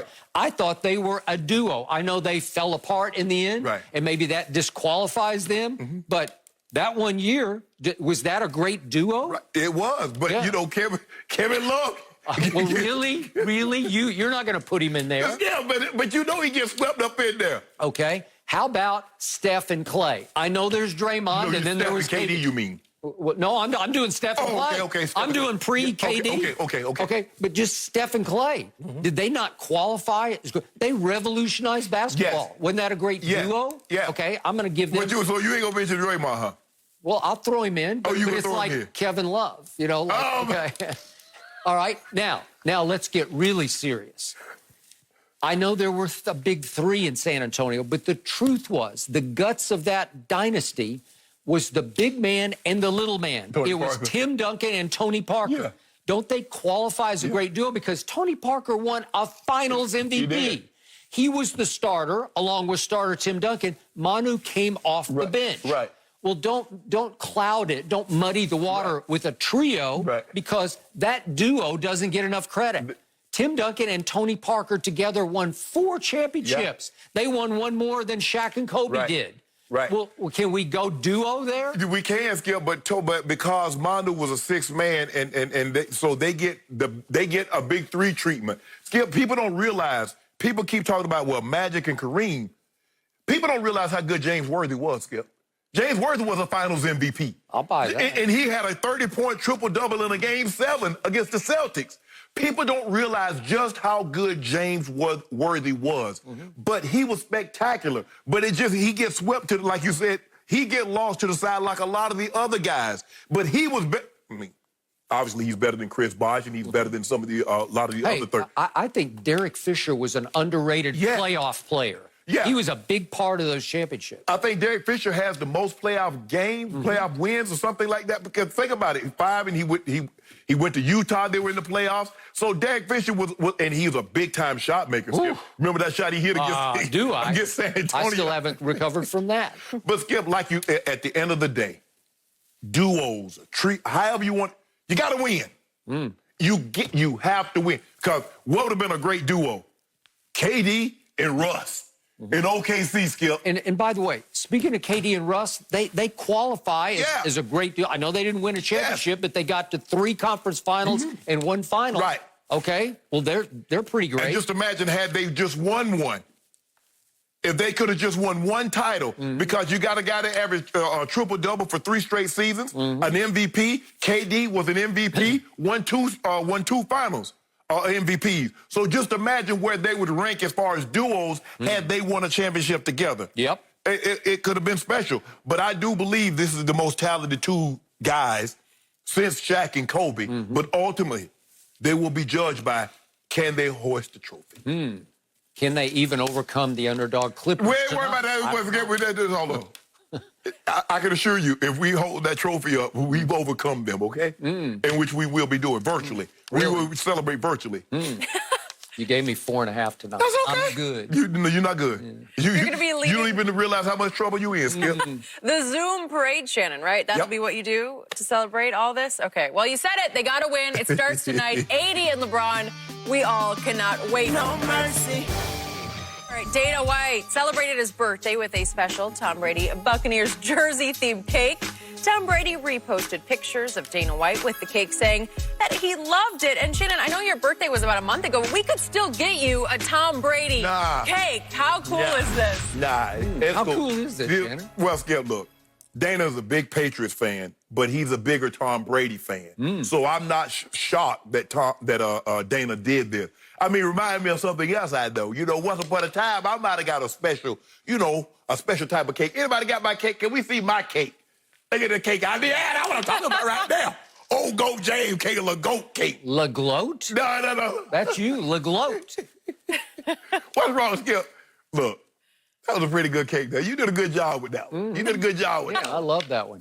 So, you know what? Dana White just might be the coolest guy I know, and he's one of the toughest guys I know. Yes. So what does it tell you that Dana White is the biggest fan of Tom Brady? Well, it tells you all you need to know about Tom Brady. That's a pretty cool thing. Yeah, Skip, but, I was trying to get the fight the other night, 2 weeks ago, and I couldn't get the fight. And so I was like, you know what? I text Dana. I said, I want my money back. I said, I ordered the fight in English and I ordered it in Spanish and I still can't get it. He's like, who is this? I said, Sharp. He said, hold on just a second. He put me through to his executive assistant. She called me on the phone. She said, I hear you're having trouble getting the fight. She gave me something. I'm watching the fight. Dana, good man. You're a good man. So? You co-signed that Tom Brady is the GOAT. No. I co-signed Dana. I co-signed Dana. Dana is all about Tom Brady. Well, he about to be all about my homeboy. Because Tom Brady's past. The future is my homeboy. Really? The future is about to start in Tampa. No, it ain't. Yep. No, it ain't. Skip, they got y'all going 8-8. Have you not seen them? Who's they? Everybody. Fox Bet, everybody. I got them 12-4. We're I got out of MVP. time. We are out of time. That is it for Undisputed. Good stuff today, guys. We're back at the same time tomorrow. Have a good one.